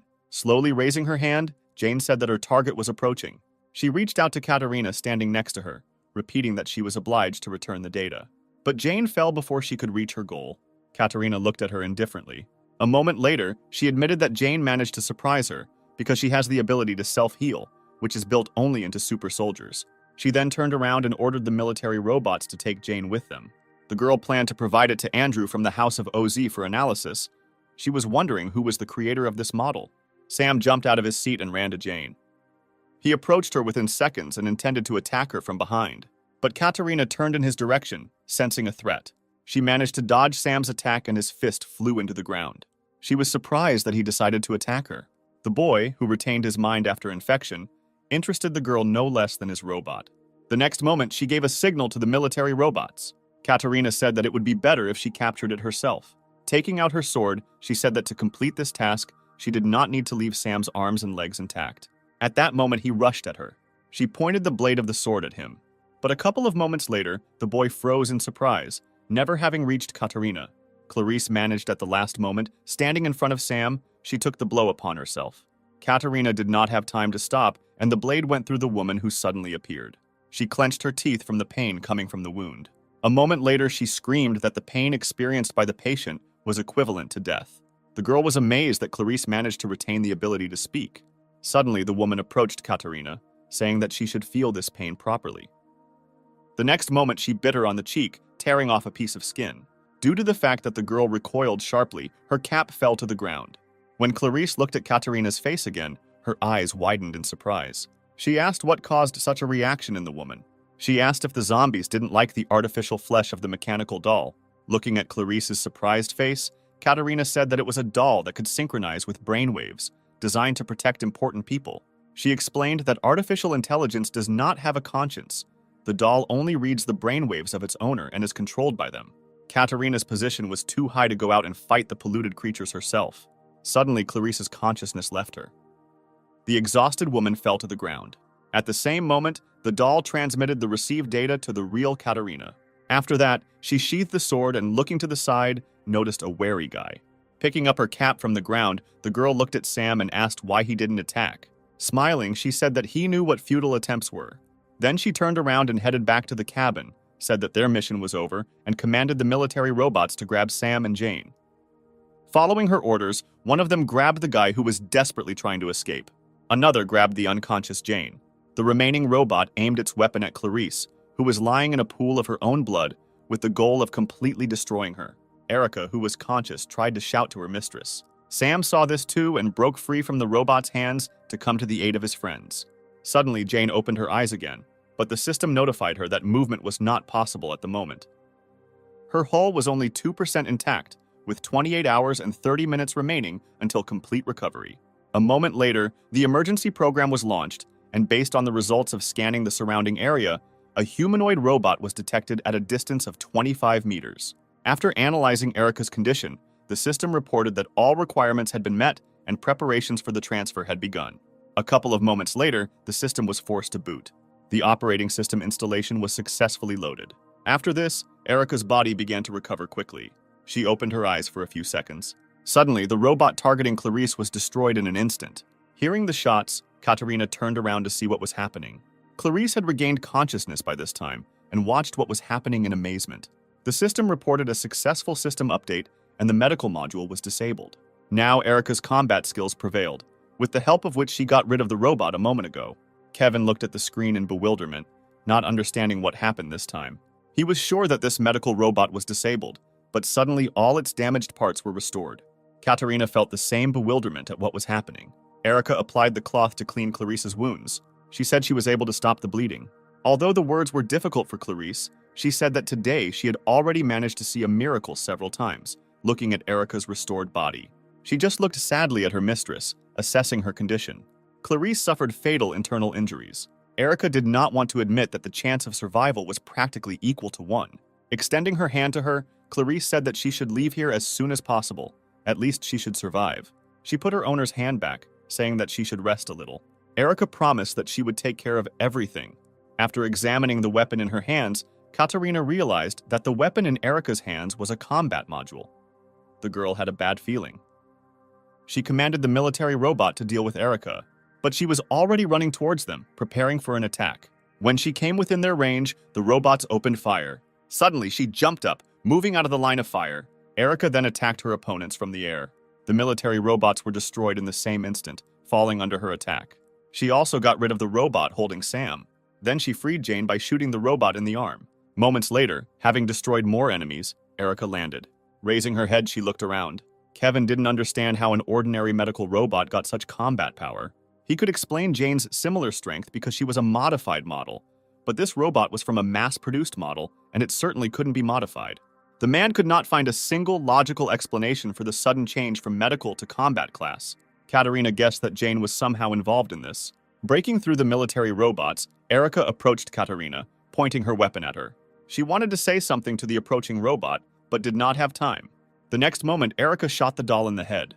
From such a sharp break in communication with the doll, Katarina felt a little discomfort. Kevin ordered everyone to proceed to launch an aerial bombardment. The data on the cure was already in their hands, and they no longer needed to be careful. A girl who stopped next to him said that this was not enough, because that medical robot was on the same level as Jane, or even stronger than her.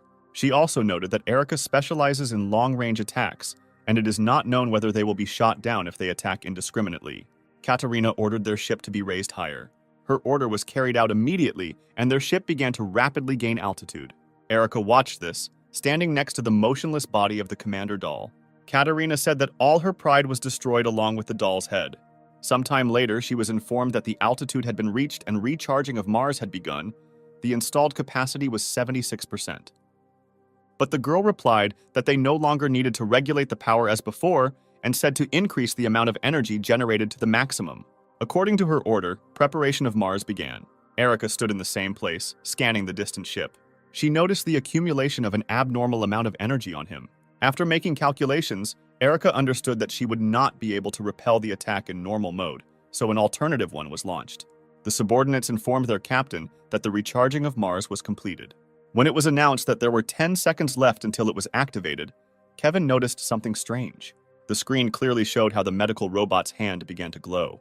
At some point, the glowing limb disintegrated into small parts. When the girl said that the restructuring of the body was completed, a weapon appeared in place of the hand. Everyone watched the transformation that took place in bewilderment. One of the subordinates analyzed the changes and reported that her arm had been redesigned into a cannon. Greg and Kevin froze in surprise when they heard the suggestion that Erica was preparing to shoot her. But Katarina replied that it didn't matter because even a super soldier would never be able to withstand Mars at full power.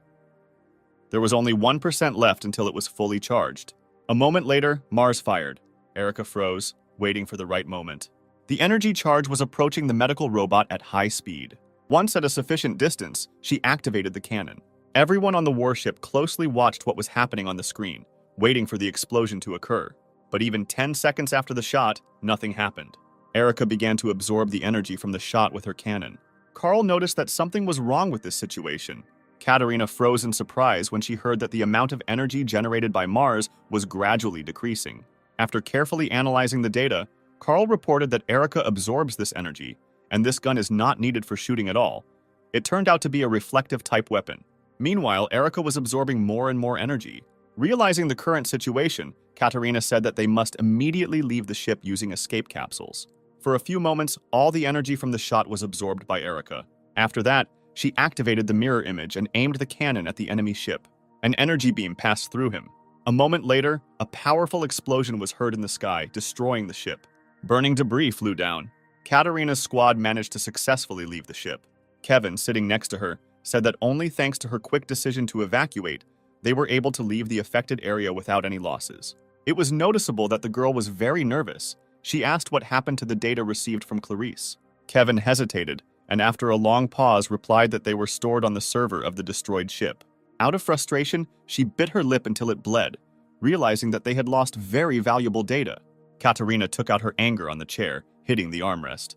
Then she said that they should go to the headquarters of the House of Oz Company, but the surprised Kevin asked if they should first return to their headquarters to report on the current situation. Katerina replied that they would still visit the House of Oz first. She had to find out what was wrong with these robots. If they left things as they were, the situation could get out of control. The girl was sure that if Andrew took up this matter, he would definitely find the answer to what exactly these robots were. She was especially interested in the engineer who created Jane. Once the enemy ship was destroyed, Erica deactivated the cannon and returned her Kuka to its original state. After that, she ran to Clarice. Approaching her, she took the woman in her arms, saying that she would definitely cure her. But she extended her hand to her, saying that everything was fine with her. Clarice said that Erica should have figured it out by now. Because of the wound she received, even with the regeneration provided by the virus, she still would not survive. Erica tried to argue with her, but she was interrupted. Clarice asked to be put back on the ground. When there was no response to her request, she said that she wanted to tell Erica her story. She had no choice but to fulfill her mistress's last wish. After 26 hours, Jane had recovered and opened her eyes. Looking at the ceiling, she realized that she was in Clarice's house. Remembering the circumstances under which she passed out, she began to worry about Sam. She didn't even have time to get out of bed when a joyful guy hovered over her. He immediately rushed to hug Jane, who had woken up. Patting him on the head, she said that she was fine. Sometime later, they left the house together. Once outside, Jane froze in surprise. She saw the restored Erica with a bouquet of wildflowers in her hands. Turning around, the surprised Erica asked if Jane had recovered. She replied that she had only recovered by half, but that was enough to function normally. Suddenly, she noticed something that made her gaze filled with sadness. A wooden cross was installed a couple of meters from her, marking Clarice's burial place. They all approached him together, after which Erica knelt down and placed the collected flowers on the grave. Jane apologized to her, saying that if they had not come here, this would not have happened, but Erica interrupted her, jumping that there was no need for an apology. She explained that even if they had not come here, nothing would have changed. But on the other hand, only thanks to them, Clarice managed to make the discovery that she had been working on for so long. Erica smiled, remembering how happy her owner had been in recent days. After a long pause, she said that for Clarice, their visit was akin to a blessing. Jane looked at Erica sadly. Then she asked what she was going to do next. Having answered, Erica recalled the contents of the 7th article of the law concerning the death of the owner. Jane remembered the day that marked the end of their previous life. Many robots ceased functioning after the death of their master. She was sad to realize that Erica would also have to cease to exist herself. Erica fell silent, remembering Clarice's last moments. Her mistress asked if she remembered the words Jane said on the first day. She believed that the best thing she could do was not to give up, but to hope and move forward. Clarice asked Erica to remember one important thing. Taking her hand, the woman said that the thing called hope can only be created with your own hands. As her final wish, Clarice asked that Erica, along with Sam and Jane, create their own hope together. Emerging from her memories, she said that this clause of the law can be neglected if the owner left his last wish. Rising from her knees, Erica continued, saying that in this case, the robot must continue to live in order to fulfill this wish. Turning around, she said that her memory disk contained the medicine data Clarice left behind. Hearing this, Jane and Sam looked at her in surprise. Smiling, Erica asked to accompany her for a while. Jane happily accepted her offer and smiled happily. Afterwards, she took her hand and suggested that everyone travel together. That night, Katerina finally reached the main office of the House of OZ. She showed footage of fights with Jane and Erica. A man sitting opposite the screen carefully watched every action of these robots. A few minutes later, he gave his verdict, saying it looked like some kind of computer virus. After pressing the remote control, Andrew turned off the TV. Katerina looked at him in surprise and asked what this meant. He replied that in order to finally be convinced of this, he must analyze these robots more carefully. Andrew suggested that a modified version of the operating system installed in the home robot took control of the medical robot system, rewriting it like its own. He said that until the situation stabilizes, there is no way to restore their operating systems, and there is also a chance that Jane had a hidden fragment embedded in her code that would run under certain circumstances. Katerina stopped him, asking what he meant. She thought that no matter how much the operating system is modified, in the end it is just a normal software problem. When the girl asked if this kind of transformation was possible due to a simple change in the system, Andrew replied that it was possible. Katerina froze in surprise. Trying to understand the situation, she asked how this was possible, exhaling heavily. The man replied that since she held the position of commander-in-chief, she should know about it. But before he began his explanations, he said that Katerina had no right to divulge to anyone what she would hear in the future. Looking at her seriously, the man explained that this information was personally marked by the president as top secret. Then he began the story, saying that all robots from domestic and medical to super soldiers are humanoid and have identical technical characteristics. Katerina was surprised to hear something like that. She objected, saying that couldn't be true. The man said that when they advertised their products, their main slogan was that there was no need for charging. It was announced that robots could work for a whole day, completely dependent only on solar energy. Andrew admitted that the reality was completely different. A conventional solar panel would not be able to produce energy so efficiently. Katerina realized that it was not the mentioned batteries that were used for this purpose, but something that was on a completely different level. He said that the true nature of the robot's energy core is something that can produce and sustain energy indefinitely. To be more precise, it is based on an infinite energy source. Katerina was amazed by such a discovery and said that such a thing could not exist even theoretically. Andrew nodded, saying that this completely ignored the first law of thermodynamics. Continuing his story, the man noted that such an energy source can produce a terrifying amount of energy that cannot even be estimated, so they control its power for each robot using the installed operating system. Faced with a blank look from his interlocutor, he explained that the restrictions placed on the kernel could be lifted by changes in the operating system. That is why there is a possibility of transformations like those that happened to Jane and Erica. This all seemed absurd to Katharina, and she asked why they had not yet announced a discovery of this magnitude. Without waiting for an answer, the girl asked the next question regarding their motives and the reason why this type of energy generator is only used in robots. The man replied that before using the House of OZ, he conducted a test in an environment similar to a human one. At least he assumed that was the case. Katerina didn't understand what he meant. When she asked if he was the owner of this company, Andrew replied that he owned it only in words. Closing his eyes, he said that this was also classified information. He admitted that in reality, the House of OZ is a state enterprise. His role was only to manage the company and some other things related to the software, and the government is responsible for the production of robots. The man explained this by saying that for the residents who are tired of the dictatorship of the Third Empire, they are masquerading as a private enterprise because people would not perceive the true state of affairs positively. Therefore, even he does not know exactly when an infinite source of energy was invented, and he also does not know about the method of its creation. Today, the place where most robots are created is Sector Number 1. The largest plant for their production is located there. This is due to one serious problem. Andrew said that an endless source of energy is produced in only one place on the planet. But due to the fact that this sector is directly connected with the president and is controlled by counterintelligence, even him is prohibited from entering there. Katerina was surprised by such a statement. He suggested that the reason for the need for such serious protection is to prevent critical situations. Looking at his interlocutor, the man said that the current situation was exactly like this. Katerina frowned at his words. Andrew continued, saying that if they leave those robots alone now, then in the future they may rebel against humanity, and they do not know whether they will form a squad in which each of them will be equal in strength to a super soldier. Having thought about the current situation, the girl tried to guess what consequences await them from the fact that an infected person is the owner of such a dangerous power. Rising from her seat, she thanked the man for providing her with the information. As she walked toward the exit, she suddenly turned around because she remembered another unasked question. Katerina asked if Andrew knew who the person who developed the operating system for Jane was. The man just looked at her with a hard look. After saying goodbye to him, she returned to the ship, where Kevin was waiting for her. She was in thought the whole way back. Kevin could only guess what kind of conversation she had with the head of the House of OZ company. Suddenly, the girl came out of her thoughts and asked him to contact headquarters so that they could prepare the main ship for departure. She said that as soon as they got there, they would go straight to the president's palace. Kevin asked if Katerina was sure that it was worth doing this. She looked at him blankly. Adjusting his glasses, the man recalled that they had recently lost one of the best warships and had also shot from Mars twice without permission.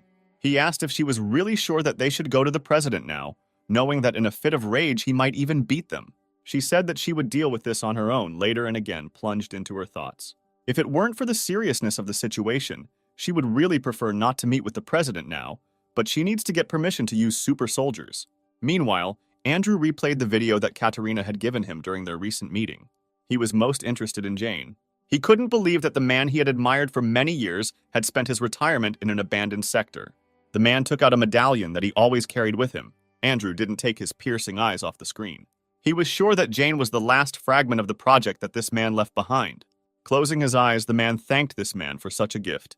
Thanks to this, he will finally get rid of the feelings of inferiority and disappointment that have haunted him all these years. Andrew set himself the goal of surpassing Louise, who was his teacher, at any cost. At the same time, Erica took Sam and Jane to a car parked not far from the house. She said that the car belonged to Clarice, and all this time they had been driving it into the city, while Jane and her master looked at this vehicle with delight. Turning to Erica, Jane asked where they would go, because they already had all the necessary data and all they had to do was create a cure. After her words, the honey robot thought about it. Suddenly, Jane remembered that there was a medical facility in Sector M42 and asked Erica if it had survived. But she apologized, saying that she could not analyze this data. Erica explained that these were not restrictions placed on her, but laws set by humans for robots. Medical robots were designed in such a way that they could not do anything better than humans.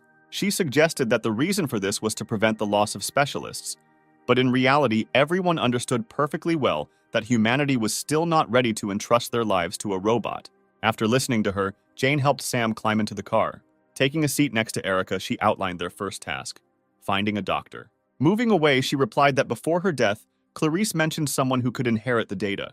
Erica said she saw Martin when he worked as Clarice's assistant for a while. Although this man was a terribly sloppy person who always sat buried in his old book, its owner recognized his abilities.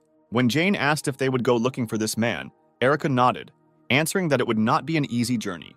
She said that the place where the man works is at the Center for Disease Control and Prevention and is located in Sector EU0. Having analyzed the distance to the final destination, Jane noted that it was very far. Erica said that distance is not their biggest problem. Due to the fact that Sam is with them, they will have a lot more problems if they poke their nose into this sector. She explained that this area is a quarantine residential area. Therefore, this is one of the few zones where people live without feeling a threat to their lives. The three of them had been moving non-stop for some time. Jane broke the silence by turning to Erica. She invited her to become friends. Jane said that people who spend a lot of time together and have common goals become friends. Erica responded that she didn't fully understand the concept of friendship. After her words, Jane realized that she had raised a topic that was difficult for other robots to understand and apologized. But to her surprise, Erica replied that although she wasn't sure if they would make good friends, she didn't mind trying. Jane was incredibly happy that she had a new friend. She and Sam clapped their hands together happily. Suddenly, something on the road caught Erica's attention. Ahead, someone put his hand out to the side, hoping that a passing car would stop and the driver would kindly agree to give a ride to a fellow traveler. Jo was incredibly glad to meet someone in such a wilderness who could help her. She jumped and waved her arms from side to side, attracting attention. Taking a closer look, Jane asked if the girl standing in front was a robot. Erica nodded her head, answering that she was also a house robot. She scanned Jo and said it was the latest model, having been released last March. To the girl's surprise, the car drove past her. When Jane asked why they didn't stop, Erica replied that they had too long a journey ahead and they shouldn't help other robots. She also said that the robot seemed suspicious to her, if only because she did not obey the law, according to which robots must wear only prescribed clothing based on their field of activity. Looking back sadly, Jane said that they could at least know her story. Suddenly, something clung to their car from behind. Sam and Jane watched in surprise. Grabbing the other end of the cable, Jo sat on their tail, shouting that in this cruel world, robots should help each other. She shouted all sorts of hurtful things at Erica. When she was called a one-eyed, heartless creature, her patience came to an end. Erica began to throw the car from side to side, hoping that the tail in Jo's face would finally come unstuck. Sometime later, they stopped at a gas station, deciding to listen to Jo's story. Erica asked about who she was and what she did. The girl introduced herself, saying her name was Jo, but after today, they could call her Hitchhiker. After this, Erica continued her questioning, asking who her owner was and why she was walking around alone. Jo replied that she was looking for her owner everywhere and wanted to ask them for a ride to the industrial zone in Sector F6. Opening the card, Erica apologized and said that they would not be able to fulfill this request. She explained that the sector she needed was in the west, and they were heading east. For this reason, they would not be able to give Jo a ride. Having finished her explanation, Erica led Sam and Jane back to the car, no longer paying any attention to the girl who was left alone. Running up to them, Jo said that the sector they were heading to was under quarantine and asked the reason for such a risky decision, especially with an infected person in addition. But Erica replied that they were not obliged to explain their actions to her. Exhaling heavily, Jo said that they don't need to be so careful, because robots don't know how to lie anyway. Jo tried to find an explanation for Erica's cold attitude and suggested that she had once been betrayed, and that is why she was acting this way now. Unable to bear it any longer, she turned around, saying that the girl should be more careful with her words. But she only laughed, saying that she had hit the target, judging by such a reaction. Afterwards, Joe more seriously said that they really shouldn't go into the quarantine zone, because without proper preparation, they would be destroyed in a split second as soon as they step inside. Pointing at Sam, she said that he was 100% likely to die first. Frightened, Jane hugged her master, asking what this city was all about. Joe replied that she had passed by it about 17 days ago. She was not allowed to speak further when a military helicopter suddenly appeared. The pilot's goal was achieved, and the infected was discovered. He began to descend, preparing to attack his target. Jane and Erica turned around in horror and also saw a helicopter approaching them. Joe just grinned, saying that this was a great opportunity to show off her abilities. She then tossed her bag to Jane and said they could relax and watch the show. A moment later, everyone heard a warning about the opening of fire. Joe stopped in front of the helicopter, saying that she wouldn't need 10 minutes. After that, she activated her ability. The girl quickly clicked on the necessary system windows. Jane had a couple of seconds to prepare, after which she said that the synchronization was completed. Having penetrated the robot system, she managed to change the instructions.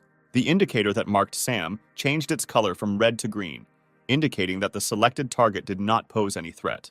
Next, Joe gave the robot the order to self-destruct. A couple of seconds later, the military helicopter exploded from the inside. Friends standing nearby watched what was happening in surprise. The helicopter, engulfed in fire, quickly fell to the ground. After it hit the ground, there was a loud explosion. Joe approached the frozen Jane and Erica, asking how they were enjoying this little show. She said that they were very lucky to meet her, because without her help, they should not even dream of getting into the quarantine area. Closing her eyes, Joe decided she should introduce herself properly. The next moment, pointing to herself, she said that she was the only robot with a pre-installed hacker module. Her performance was interrupted by Erica, who hit Joe in the head with a medical hammer. She said that they were located next to a gas station, and her rash actions could have caused it to explode.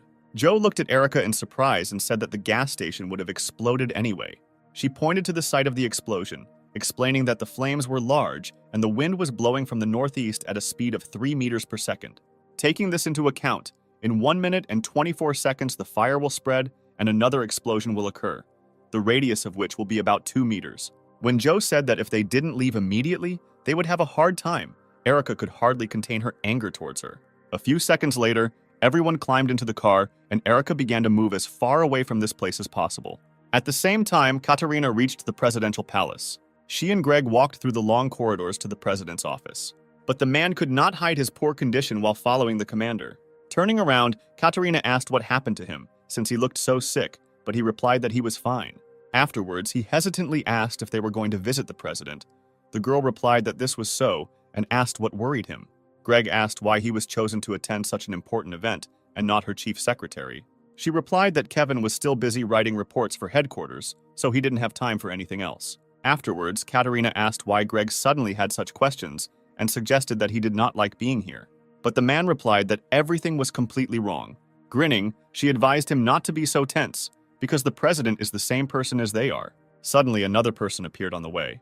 The guy, being the chief security officer of the president, immediately recognized Katerina, and saluting her, greeted her in a befitting manner. Greg would be surprised to see a young boy here and assume that he is a new recruit. But after examining his uniform, he noticed 2 stars sewn on. After that, he followed Siegfried's example and also saluted him, which earned Katerina a displeased look. The next moment, she slapped him on the head. The girl asked if he knew the basics of relations between subordinates and superiors. Katerina said that as long as he was with her, he did not need to salute. Rubbing the bruise, Greg apologized, saying that he was very nervous. Afterwards, the girl approached Siegfried, who was blocking their path, and asked him to move away. He bowed low, apologizing for his rudeness. Stepping aside, the guy asked permission to examine Katerina, because by order of the president, carrying weapons inside was strictly prohibited. After his words, without further ado, she took off her weapon and threw it to Siegfried, who deftly caught her sword and pistol. She said that this was all she had with her and forbade her to even touch herself with a finger. The girl also expressed her assumption that he did not need to conduct a thorough check to make sure that she still had hidden weapons. The guy only nodded, confirming her thought. Greg then followed suit and gave Siegfried his weapon. While catching up with Katerina, he was thinking about why things were so bad between her and that guy. Suddenly, she said that if Greg suddenly met Siegfried alone, then he should not salute him. She said that their honor was at stake. Katerina explained that this guy is not a person, but a personal item of the president. Greg was surprised to hear that he was the only robot to be given the honor of becoming an officer. She said that Siegfried's true nature is the most destructive weapon, the strongest that has ever been created in the history of mankind. He was a super soldier. Turning around, Greg could not believe that he had a chance to see the most legendary robot, about which there were many rumors. Approaching the director's office, Katerina knocked on the massive door, announcing her arrival. The man inside the office gave permission to enter. Meanwhile, Jane's company with a new member was moving to Sector F6. Jane tried to find out as much information as possible about the quarantine zone, but Joe constantly evaded the answer. She justified this by saying that once they got the information they needed, Erica would immediately throw her out of the car. After Joe approached her, asking if her suspicions were true, Erica did not deny anything, saying that she was too suspicious. After analyzing her manner of communication and appearance, Erica suggested that Joe had been illegally re-signed. When Jane heard that according to the law, such re-flashing of a robot is punishable by 30 years of imprisonment in prison, she felt uncomfortable because she too had been illegally re-flashed. Erica also mentioned that the robots have the strongest security system built into them in the whole world, and to re-flash them, you need to be a world-class programmer. Smiling, Joe asked what she was trying to say with such hints. Erica said she wouldn't beat around the bush and would ask directly. The next moment, she asked if Joe was a government robot sent to monitor them, but she just smiled, leaving this question unanswered. Jane intervened in their conversation, saying that Joe could not be a spy. She explained this by saying that from the very first meeting, she acted as if she had seen them for the first time, and pretending that this was not the case would be difficult for a robot, because they do not know how to lie. Erica suggested that these laws could be rewritten in her system. Jane countered by saying that since the robots were released, there had only been 67 instances where a robot had had the law rewritten in its memory, but due to their nature, there had not been a single instance where Article number 1, 2, or 3 had been rewritten. She explained this by saying that if one of these articles is ignored, robots can become a threat to humans, and they should also take into account the security system. Remembering the last skirmish with Katerina, if it were possible to rewrite the previously listed articles, then it would be easier for her to reprogram Erica rather than keep her silent all this time. Erica remained silent, not knowing how to object to this fact. Joe praised Jane for her intelligence, because even she is not able to ignore the laws of the first article, as noted earlier. She said that there are 3 levels of protection in the robot security system. The first 3 articles are in the Good Witch category and is intended to protect people. The Oscar category prevents illegal rewiring, and the Clid category. Joe admitted that her master hacked her all the way to Oscar, but the Good Witch turned out to be much more difficult, and no one will be able to hack her in the next 50 years. Erica was amazed at the man's abilities. When Joe named her master's name, Jane looked at her with enthusiasm, saying that he was a very famous person and everyone knew his name. She said everything she knew about the Cheshire Cat. Firstly, he was the best hacker in the whole world. He reveals the illegal activities of terrorist groups, governments, and financial institutions. Touching Sam, Jane said that he was an ardent fan of this man, and if they managed to meet him one day, she asked if she could get an autograph. Joe replied that if they really managed to find him, they could ask for at least thousands of autographs. She admitted that she was not sure whether her master was still alive or not. The Cheshire Cat tried to hack into the system of one company, but they were spotted, and the police very quickly discovered their temporary location. When they broke in, Cheshire fled. Therefore, all this time she was just looking for a way to kill time, doing what she wanted to do with the owner while they were together. After listening to her, Jane asked what exactly she wanted to do. Smiling, Joe replied that she had always dreamed of breaking into the presidential palace. At the same time, Katerina and Greg were already in the director's office. The man was very excited. He never dreamed that the day would ever come when he would meet the president in person. Suddenly, the president, without turning around, spoke. From the report he received, he knew that Katerina had failed in obtaining data on the cure. They had lost one of the best ships, and worst of all, she had used Mars without his permission. Afterwards, he asked how much impudence she had to ask for a personal audience after all of the above. Katerina clenched her fists from tension. Taking a step forward, she said that they clearly knew what exactly caused the data acquisition operation to fail. When she said that due to a lack of information about the true nature of the robot's energy source, she was unable to cope with the situation, the man smirked. Having accepted this answer, he asked how Katerina would explain using Mars without permission. The girl explained that this was a situation in which they could not assume what exactly the infected Clarice could do with the data, which is why she acted as she saw fit to obtain the data and eliminate the threat. Turning around, the president clarified whether this was her order. He wondered since when did she consider herself his equal, since she believed that she had enough power to use dangerous weapons on her own. Katerina replied that she only did what she considered necessary in that situation. She explained this by saying that the commander-in-chief must be flexible and take any action during the war, leading people along with him. The man looked at her with a frown after listening to her answer. The next moment he asked her to come closer to him. Katerina complied with the request and took a few more steps forward. A few seconds later she stopped in front of Bishop. For a couple of moments he stood still, saying nothing. Then he suddenly pulled out a pistol and put the barrel to Katerina's head. Seeing this scene, Greg began to seriously worry about his commander. Bishop shared that he had heard rumors that Katerina was getting rid of any of her subordinates who were looking for excuses for their mistakes. After which he said that now she is becoming like them, trying to evade responsibility under various pretexts. The girl replied that she would accept any punishment for her actions. Katerina said that she received her uniform 23 years ago, and until now they have never tried to evade responsibility for their actions. Afterwards, she explained that the real reason for today's meeting was not an excuse, hearing which he would have ignored not only the fact that the operation was a failure, but also the careless analysis of the data of other employees. She is here to accurately report the seriousness of the situation and its solution. Speaking about solving the problem that had arisen, Katerina mentioned a legion of super soldiers, which obeys only the president. The commander asked Bishop to transfer to her part of the rights to command this detachment. The man replied that she was too self-confident. He suggested that by believing that she had achieved her title through her own efforts, Katerina considered herself an outstanding person. Afterwards, the man released the safety, saying that the situation was actually completely different. It was he who gave her her current status and power. After checking her out once again, Bishop said that there were many people who could replace her. After these words, he pulled the trigger and the sound of a shot was heard. When Jane and Erica heard about Joe's plans, they called her crazy. Erica said that no matter how brilliant the Cheshire Cat might be, doing something like that is too reckless. Joe explained that it was all because of the evidence found with her master. They suspect that the president may have artificially caused a virus that turns into zombies. At the same time, Greg looked at the president in horror. There was barely noticeable smoke coming from the man's gun from the shot. Katerina still stood in front of Bishop, with a scratched cheek and a bleeding ear grazed by a bullet. The man was surprised that the girl didn't even flinch when he fired. Lowering the gun, he said that if she had tried to dodge the bullet, she could have lost her life, and then asked why she was sure that he had not intended to kill her in the first place. Katerina replied that there was nothing surprising in her action. She only took responsibility for her words that she would accept any punishment. Sighing, Bishop walked over to his desk, saying that for her contributions to combat command over the years, he would turn a blind eye to her mistakes this time.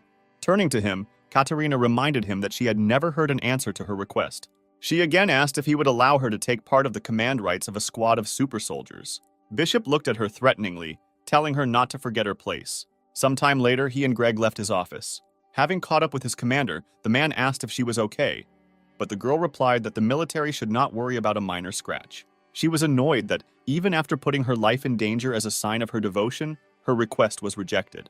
Turning around, Katerina looked at the bag her companion was carrying. Exhaling heavily, she decided that even this would be enough for her today. The commander hoped that the items she received from Bishop would benefit her in the future. At the same time, Bishop was in his office watching a recording of battles with robots that had gotten out of control. When they knocked on his door, he gave permission to enter. Walking inside, Siegfried greeted the man. The president asked him to come and look at this recording. When Siegfried approached the table, the man pointed at Jane, saying that it was a robot that caused excitement among the highest military officials. Then he asked who, in his opinion, created this robot. After analyzing all the data obtained from the recording, Siegfried replied that it was Dr. Louise.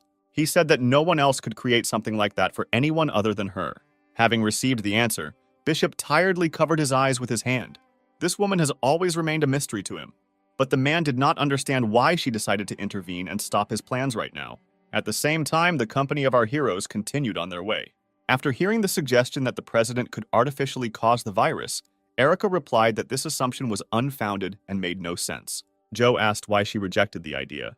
Erica explained that even the Association of Scientists spent more than 6 months studying this virus, and still no one is sure where this virus came from. She admitted that her owner also began to suspect the president immediately after the UN meeting.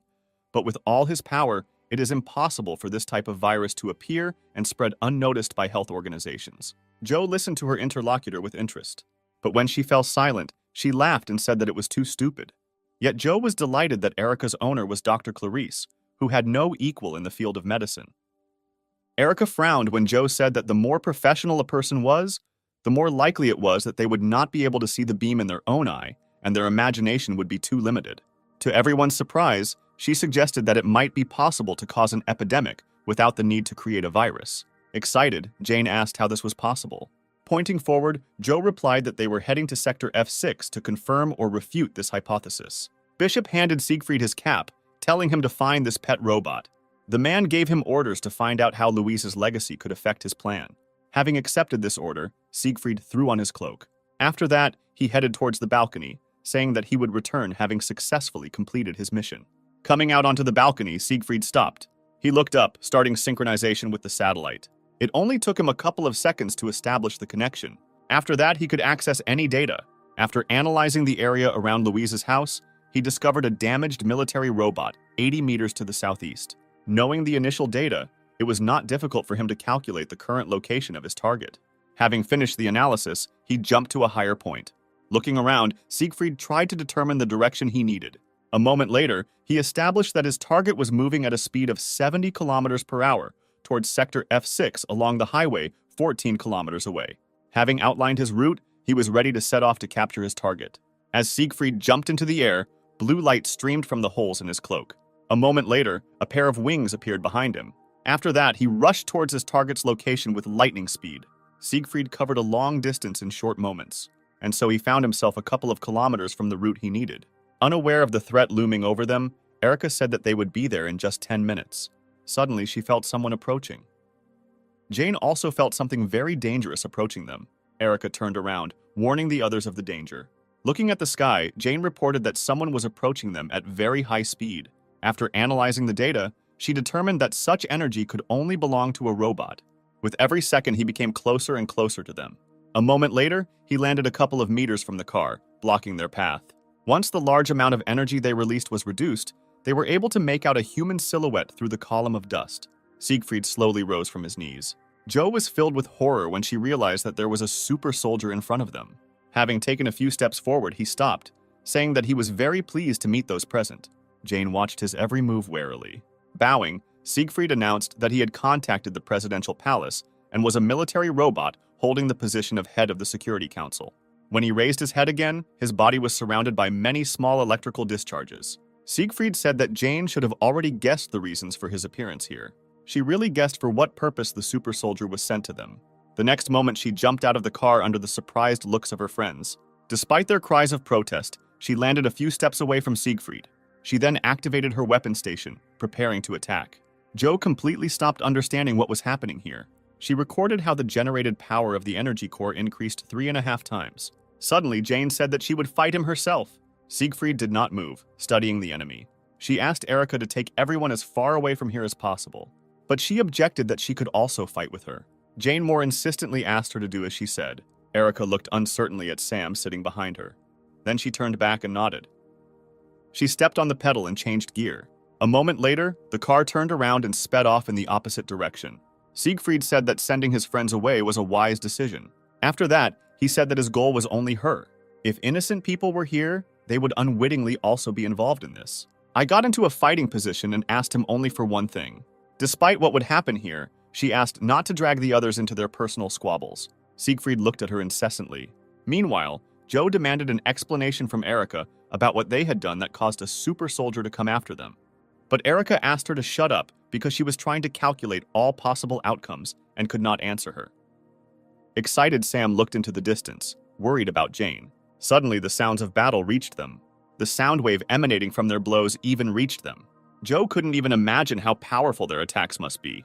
Meanwhile, Jane fought a fierce battle with Siegfried. She concentrated all her strength into her fist. The super soldier decided to use the same techniques as Jane. A moment later, their fists collided with each other. Suddenly, the car stopped.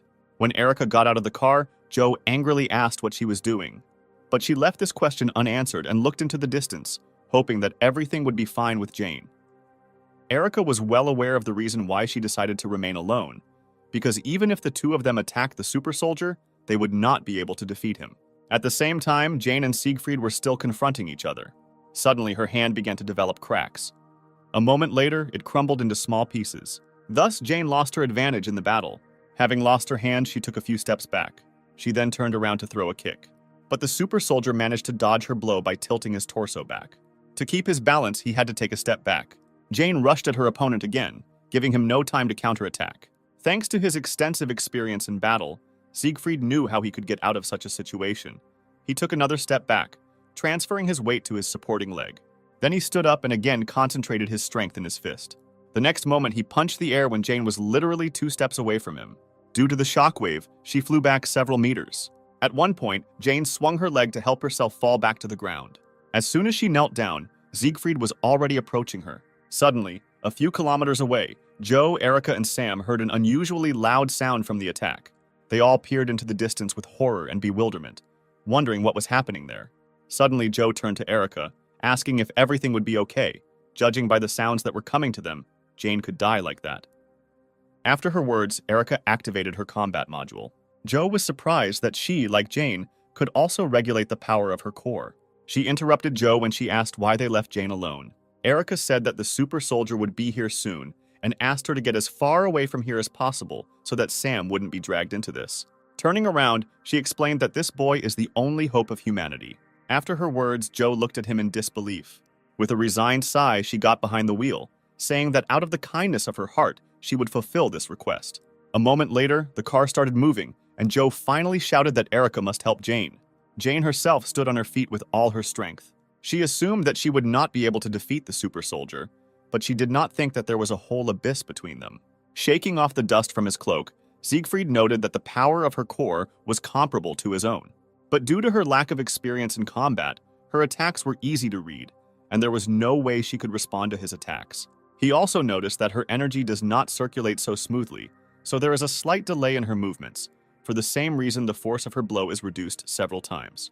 Siegfried summarized all the facts known to him, adding the results of the analysis of the battle that had just taken place. He said that Jane was Dr. Louise's unfinished product. Surprise showed on her face. Jane didn't understand how he knew anything about Louise. Meanwhile, the super soldier continued. He knew that Louise was definitely not the person who would release an unfinished product. And the fact that she was walking around the area led him to guess that Dr. Louise had already left this world. This thought resonated unpleasantly somewhere in his chest, and closing his eyes for a few moments, he lowered his head. After taking off his glove, Siegfried said that he must report everything to the president. Looking at Jane, he said that the unfinished house robot would not become a threat to them in the future, and with a high probability, he would order him to deal with it. So it would be best to do it now. Jane understood that she would not survive and was already ready to say goodbye to life. But suddenly something else caught Siegfried's attention. He looked in the direction where Jane's friends had gone, exploring the area. The super soldier determined that positronic energy had been detected 25 kilometers from here. At the same time, Erica again transformed her hand into a weapon. She was sure that the super soldier came only for Jane, because from the very beginning he only challenged her to fight. That's why she wanted to deal with him on her own. It's much better to sacrifice one person than to be destroyed altogether. Erica supported this judgment, which seemed the most logical way out of the current situation. But the memory of Jane asking her to become friends kept popping up in her mind. She decided that she had to help her at any cost. Siegfried has already managed to identify the source of the energy that he began to feel a couple of moments ago. Jane also understood everything and began to worry about her friend, who had decided to take such a desperate step. Erica mentally apologized to Jane for not fulfilling her request, but she didn't want to lose her friends at all. Her hand had already transformed into a cannon. Erica was preparing to fire. A couple of moments later, the weapon was 95% loaded. In those few seconds remaining until it was fully charged, she began scanning the area looking for her target. A moment later, Siegfried was discovered. Suddenly, Erica realized that Jane could also suffer from the power of an ordinary positron bomb explosion.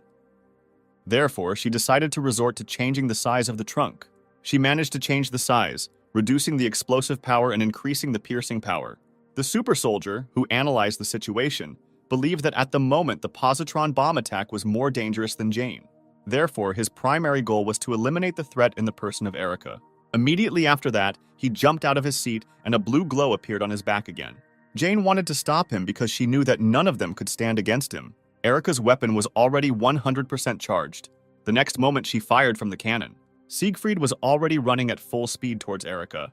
He remembered that in the recording she used a reflective type gun. Now she independently produces energy and uses it to attack. Having put the pieces of the puzzle together into a whole picture, he concluded that the system developed by Louise has the ability to learn in combat. Approaching the bomb, Siegfried realized that he had previously underestimated the enemy, and that in the future, they could become a serious threat. After doing a lot of calculations with various variables constantly added, the results show that she will not be able to completely destroy the super soldier, but there will be a chance, together with Jane, to put him in a vice. Suddenly, something happened that Erica could not have foreseen. Siegfried surrounded himself with a barrier that withstood the energy of her cannon. With every second, he became closer and closer to her, and not even a small crack appeared on the barrier. When he caught up with Erica, Siegfried removed his barrier and dug his fingers into the cannon. She realized she had miscalculated when the fingers of his other hand closed around her neck. A moment later, Siegfried tore the cannon from her torso, breaking it in half. Jane ran to her friend's aid. She was well aware that their attacks would not cause any harm to the super soldier, so she hurried to protect her friend from a worse outcome. Jane hoped that Erica would have time to escape. Reaching where she thought Erica would be, Jane slowed down. But the next moment, she froze in place at what she saw. Siegfried lifted Erica high off the ground, holding her neck with one hand. Noticing Jane's presence, she looked in her direction and told her to run. At the same moment, the super soldier squeezed his fingers, and Erica's head was separated from her torso. Jane watched this scene with wide eyes. She did not immediately realize what had just happened. With the primary source of the threat incapacitated, Siegfried threw the robot's torso to the ground. Looking at her, he said that he did not understand at all the reason for such a stupid act. It was obvious even to him that Erica knew that they could not defeat him, but still sacrificed herself for a reason unknown to him. Despite the fact that Jane was a robot, at that moment she was overwhelmed with emotions. Dusting off his gloves, the super soldier said that he had already collected enough information about them, and it was time for him to complete this mission. Then he turned in her direction. However, she rushed past him so quickly that he did not even have time to react. Jane managed to deprive him of his left arm in just a split second. He looked in surprise at the place where his hand had been a moment ago. He was amazed that Jane was able to exceed her maximum speed in the blink of an eye. Having examined it more carefully, Siegfried noticed how the power of its core was increased several times more. Rising slowly, Jane asked him to refrain from suggesting that Erica was stupid. She said that if it were her, she would have done the same. Turning around, Jane threw his hand aside. During this time, Siegfried managed to conduct a thorough analysis of the data. He determined that the reason for the increase in the power of her core was anger. Siegfried could not understand the reason why Louise needed to create such a terrifying creature. Suddenly, Jane approached him and hit him in the chest area with all her might. Meanwhile, Joe and Sam grew further and further apart. Joe didn't understand at all how she got involved in this whole situation. She just wanted to go for a ride. In just a couple of hours, she managed to encounter several things that she did not understand. She was tormented by the question of why Jane and Erica could control the power of their cores. If they were reflashed, then this would require an Oscar-level security hack, which raised another question that haunted her. Who else besides her master could do something like that? In addition, there was a whole swarm of other questions in her head, both about Sam, who, for reasons unknown to her, is the hope of humanity, and also about the super soldier. Suddenly, Sam began to shout something and actively pull her by the hood. Because of these actions of the guy, Joe suddenly braked. After that, she turned to him, saying that when someone is driving, they should not be distracted from the road. But he didn't listen to her at all and, knocking on the car, pointed his finger to where they came from. Joe understood what exactly Sam was trying to tell her, and then asked him if he wanted them to go back. In response, the guy actively nodded his head. She liked his proposal and began to twist the steering wheel, turning the car around. After that, they rushed back at full speed. Joe was determined to find out all the details of the situation in which she found herself, no matter what the cost. Jane managed to inflict a serious attack on Siegfried. In a rage, she struck him blow after blow. During one of the next attacks, Siegfried's cap fell to the ground. He didn't resist as Jane took out her emotions on him. The super soldier noticed that the angrier she became, the stronger her blows became. It was quite obvious that Jane would not stop until she destroyed her offender. So he decided to counterattack. Dodging his attack, she spun around in the air and prepared to strike again. The next moment, she kicked her opponent with all her might. Siegfried did not have time to escape from under her blow. The next moment, he watched as his second arm was separated from his body. Jane landed on the ground opposite her opponent. Siegfried became convinced that the power of her power changed depending on her emotions, just like a person. The next moment, many chains began to appear from his body. It felt like they were coming straight from his core. Jane noticed that Siegfried's core energy had increased greatly. The system warned him that all the necessary conditions had been met and restrictions on his core would be lifted. Watching the transformation of her opponent, Jane felt the danger emanating from him. A moment later, the transformation was complete and Siegfried's peaceful mode was disabled. Not even a fraction of a tenth of a second had passed before Jane was attacked. Her entire body was crushed into small pieces. The last thing she saw was Siegfried's cold eyes. Once Jay was taken down, his combat mode was disabled and automatic self-healing activated. Seconds later, his severed arms were restored. Taking a few steps forward, he picked up his cap. Shaking it off from the dust, Siegfried put it back on. Pulling on his gloves, he stopped at the body of the incapacitated Jane. Looking in front of him, the super soldier held his gaze at his defeated opponents. He replayed today's battle in his head and noted that these two robots had such traits as the ability to self-learn, self-sacrifice, friendship, and emotionality. Siegfried came to the realization that Linda was trying to create more humane robots. He felt a slight sadness at this thought because he was also her creation. Suddenly, he closed his eyes, throwing all unnecessary thoughts out of his head. Siegfried then approached Jane's body. But he didn't have time to do anything because he was suddenly called out. A moment later, a car stopped next to him. Activating her ability, Joe said that this is where he will meet his end. After smiling, she began to finger something at high speed. The super soldier only examined the new arrivals, not reacting in any way to Joe's words. Trying to get out of the car, Sam lost his balance and fell to the ground.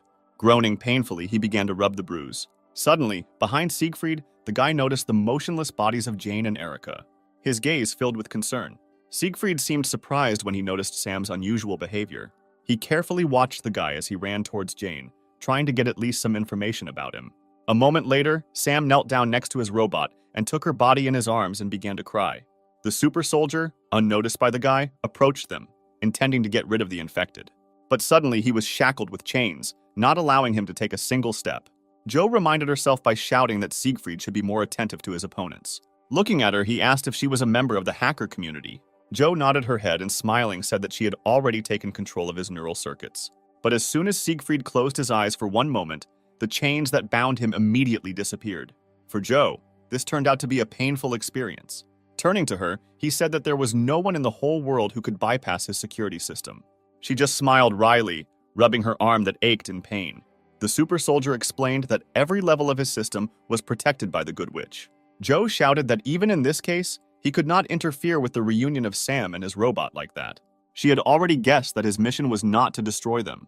Joe justified her assumption by the fact that when Erica aimed at him, he immediately stopped her. Also with Jane, they fought a fierce battle, but then he increased his strength and defeated her in just one movement. She said that if he didn't hold back, he could have defeated both of them instantly.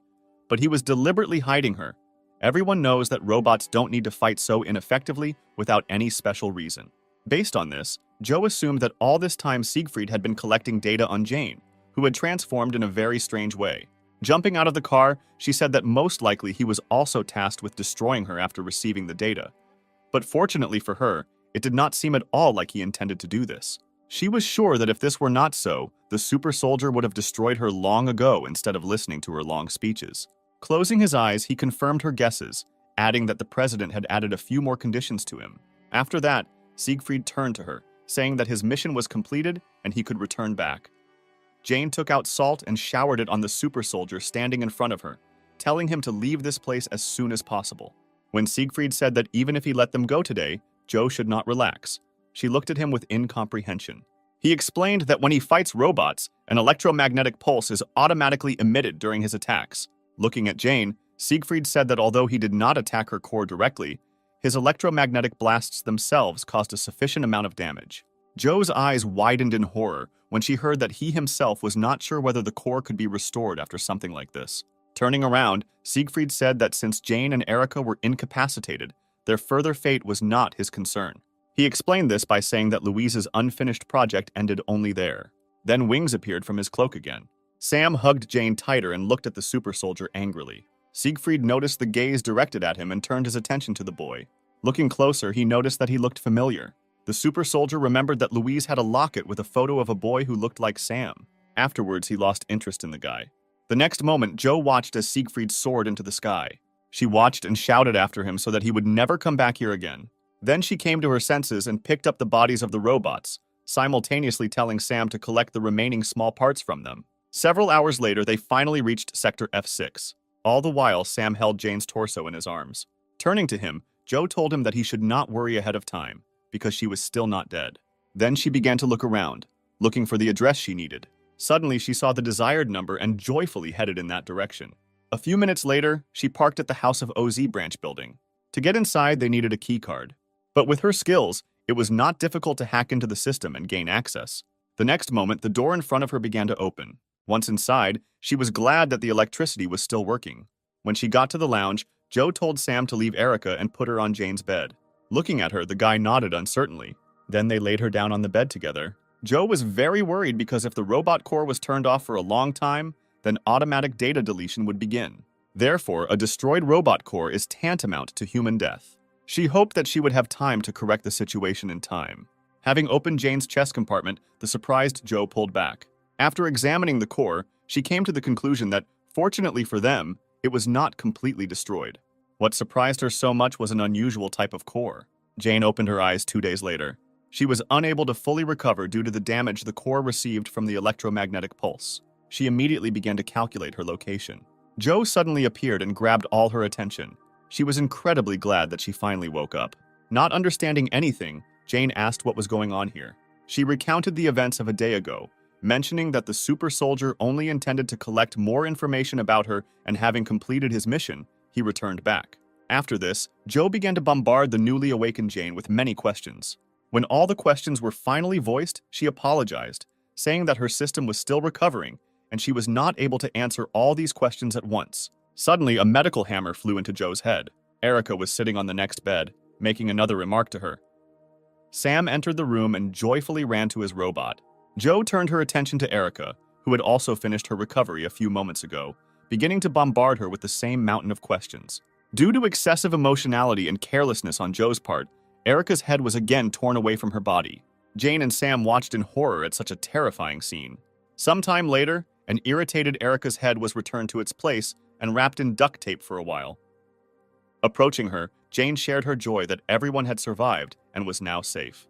Erica replied that although they got out alive this time, they might not be so lucky next time. She said that besides Siegfried, there are several other super soldiers, and even if they attack them all together, then in the current state they cannot even defeat one such soldier. The worst thing, in her opinion, was that they could find them at any time thanks to communication with the satellite. After her words, Jane remembered how they fought with Siegfried, and sadly lowering her head, she said that Erica was absolutely right. Suddenly, Joe grabbed the hem of her dress. She asked when they would finally decide to answer her questions. Jane smiled, saying that she would definitely tell her everything. But there were too many questions, and it would be too ineffective to answer them one at a time. She decided that it would be better if she simply conveyed her memories to Joe and sat down next to her, asking if she was satisfied with this option. She was told that anything would do, as long as she could satisfy her curiosity. But Jane warned that her operating system had not yet fully recovered, and she would only be able to transfer data in 20 minutes. Erica interjected, asking if there was information that Joe should share in turn. She recalled that while on the road, they raised the question that the president could be the one who caused the epidemic. She already had an assumption that all these days, while they were recovering, Joe was not sitting idle, but was looking for evidence of this theory. Smiling, she nodded, telling everyone to follow her. And a few minutes later, they were walking down the long corridor of the research center, following Joe. Suddenly, something behind the glass caught Sam's attention. He stopped and tried to say something, looking into the adjacent room through the glass. Jane noticed this and also stopped. Approaching the glass, she realized what exactly caused such a reaction from her master and called Erica. She approached in the same way and froze, looking through the glass in bewilderment. In the adjacent room, there were several dozen models of military robots. Joe explained that this place used to be a laboratory for one of the branches of the House of OZ, usually where the latest and improved research products were produced. Turning to her companions, she said that robots were also created here. Looking at all this, Jane asked why there were so many robots left here. Smiling, Joe replied that they should have already figured everything out on their own. She began to explain that in 1941, the world was united under the military might of the Third Empire. But during the revolution, the dictator was executed and the Third Empire collapsed. After this, a world coalition government was created to prevent the re-establishment of dictatorship. But at the same time, rebels appeared who demanded independence. They organized wars with UN forces, then more than 1,000 government soldiers were killed. After the destruction of one of the largest sectors, in order to prevent as many military deaths as possible, a project to create military robots was launched, and 2 years later it was presented to society. Jo said that the main reason robots exist is to fight in wars instead of humans. She then asked if they had ever heard of robots being involved in battles before the virus. Jane replied that even checking records from 12 years ago, nothing of the kind had happened, Jo confirmed, saying that the robots created were just failures that never saw action in battle, according to official documents. She explained that military-style robots have outdated bodies that consume fuel, unlike modern robots that get power from the energy they generate. But due to the presence of artificial intelligence, using them in a real battle would be too stupid, because one of the main laws prohibits robots from attacking people. Also, their neural network protection is too weak and can be easily hacked, making such a robot completely useless. But for some unknown reason, the president created more than 5 million copies of such a useless model. Erica suggested that in the process of troubleshooting their malfunctions, a catastrophe with a virus could have occurred and their production was stopped. Jo replied that this option was possible. She then shared the results of her research, during which she scanned more than 300 robots she encountered on her way here. She learned that the production date showed that production had been completed for quite some time, but she could not find a system update log or anything else. Jo assumed it was because all these military robots for the president weren't a failure at all. Then she asked a tricky question. To fight against whom were military robots created that cannot even fight against humans? When Jane wanted to express her guess, Jo interrupted her, saying that so far it had been a pretty reasonable story. Approaching the door, she asked if they were ready to see the moment in which this story intersects with reality. The door to the room that contained all the answers opened terribly slowly, causing tension from waiting for so long. When the door finally opened, Jo pointed to an old computer in the middle of the room that had been used by researchers 12 years ago. That evening at the presidential palace, Siegfried gave the president a recording of his fight with Jane. Bishop was currently looking at the part where Siegfried suggested that this robot was one of Louise's unfinished works. The man peered carefully at the image. When he heard that Louise had already left this world, he closed his eyes, frowning. At this point, Bishop turned off the video. Turning around in his chair, Siegfried said that he had another report. He reported that Jane's team was currently spotted in the old branch of the House of OZ in Sector F6. The super soldier clarified that this was a laboratory where secret military robots were being developed, and if they are not careful, the truth about the virus could be revealed. Bishop replied that he didn't care because the Venus project had already started anyway. Even if the truth was revealed, it wouldn't affect his plan in any way. After that, he said that the robot could be free. Left alone with himself, the man took out one of his favorite cigarettes. Holding the lit lighter up to the cigarette, he inhaled the tobacco smoke. Then he turned back to the table and pulled out one of the shelves, which contained one single photograph for many years. Taking the frame in his free hand, his gaze filled with sadness. The man hoped with all his heart that there was no afterlife. After all, if heaven did exist, he was sure that in this case he and Louise would meet at the very bottom of hell. At the same time, Joyful Jo said that this is where they will find out the answers to all their questions. Then she ran into the room and tenderly hugged the computer that stored valuable information for them. Approaching him, Erica could not believe that this computer, storing such important data, was just abandoned here. Jo said that in contrast to careful server management, people might forget about an old computer hidden in a warehouse like this, which worked to their advantage. Having found the necessary file, she asked if everyone was ready to discover the truth. Having received everyone's consent, she unpaused the recording. Then she explained that the recording currently playing was a test video recorded a year before military robots were introduced to the whole world. Erica and Jane couldn't believe what was happening on the tape. In this video, military robots killed zombies. When the girls simultaneously asked how this was possible, Jo replied that these were not real infected, but only a created imitation. Erica was surprised because their appearance and behavior are exactly the same as those of the infected. Smiling, Jo asked if Clarice had mentioned that it was impossible to create an artificial virus. She might agree with this statement, but the top government knew about the approach of this virus at least 13 years before its appearance. Jo summarized that the robots were created from the very beginning to fight the infected, but they did not yet know exactly when the first outbreak would occur, so they created the robots in advance to be prepared. Hearing this, Jane was beside herself with anger. She said that she fundamentally disagreed with the idea of exterminating the infected. She sincerely believed that the government took such a terrible step because there was no other choice. But as it turned out, to her great horror, they deliberately ignored the fact that billions of people would be infected and destroyed. Jane said that they would never be forgiven. Joe suddenly intervened and said that there was another person who saw the virus coming. Turning, she pointed at Jane, saying that it was the man who had remade her. Hearing this statement, Jane was confused. Joe explained that it would be almost impossible for a person who lived as a recluse in the wilderness to transform her and improve all her characteristics to the highest level, to pull off such a thing. She was sure that the person who remade Jane knew about the impending virus and that the government would get rid of the infected, because Jane was specially prepared for all these conditions. After her words, Jane remembered how Layla asked her to protect Sam with the power she gave her. Now she had no doubt that that woman already knew about everything in advance. Joe also said she had a guess as to what the man used to do. Seeing Jane's blank face, she said that if she shared her memory data, she would be able to confirm her assumption. Jane replied that there were still 4 minutes left before her system was restored, so data transfer was not yet possible. After that, Joe began to excitedly run around her, asking her to hurry up. At the end of the promised period, Jane touched Joe's head with both hands. The next moment, she started transmitting data to her. Suddenly, images of Jane's past began to flash before her eyes, starting with her very first meeting with Sam. After she saw the memories associated with Louise, assessing her skills, Joe said that it would be very difficult for her master to reach her level. Suddenly, analyzing the facts she knows about this man, such as retirement, old age, virus prediction, and incredible abilities in the field of programming and engineering, she finally realized what Louise's true identity was. At the same moment, Jane pulled away from Joe, saying that the data transfer was completed. Embarrassed, she asked to ignore everything personal. But to her surprise, Joe started talking about breaking the law. She repeated that the second paragraph of the first article had been violated, which stated that the robot should not receive data relating to a person whose data is designated as top secret. Hearing this, the others were seriously frightened and surrounded their friend.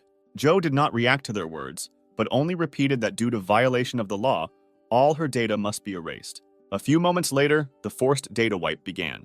Jane tried her best to reach her, but she still did not react to the words. Erica said that she was not responding to them at all, and that they urgently needed to take her to the repair room. Jane immediately picked Joe up in her arms and headed into the indicated room.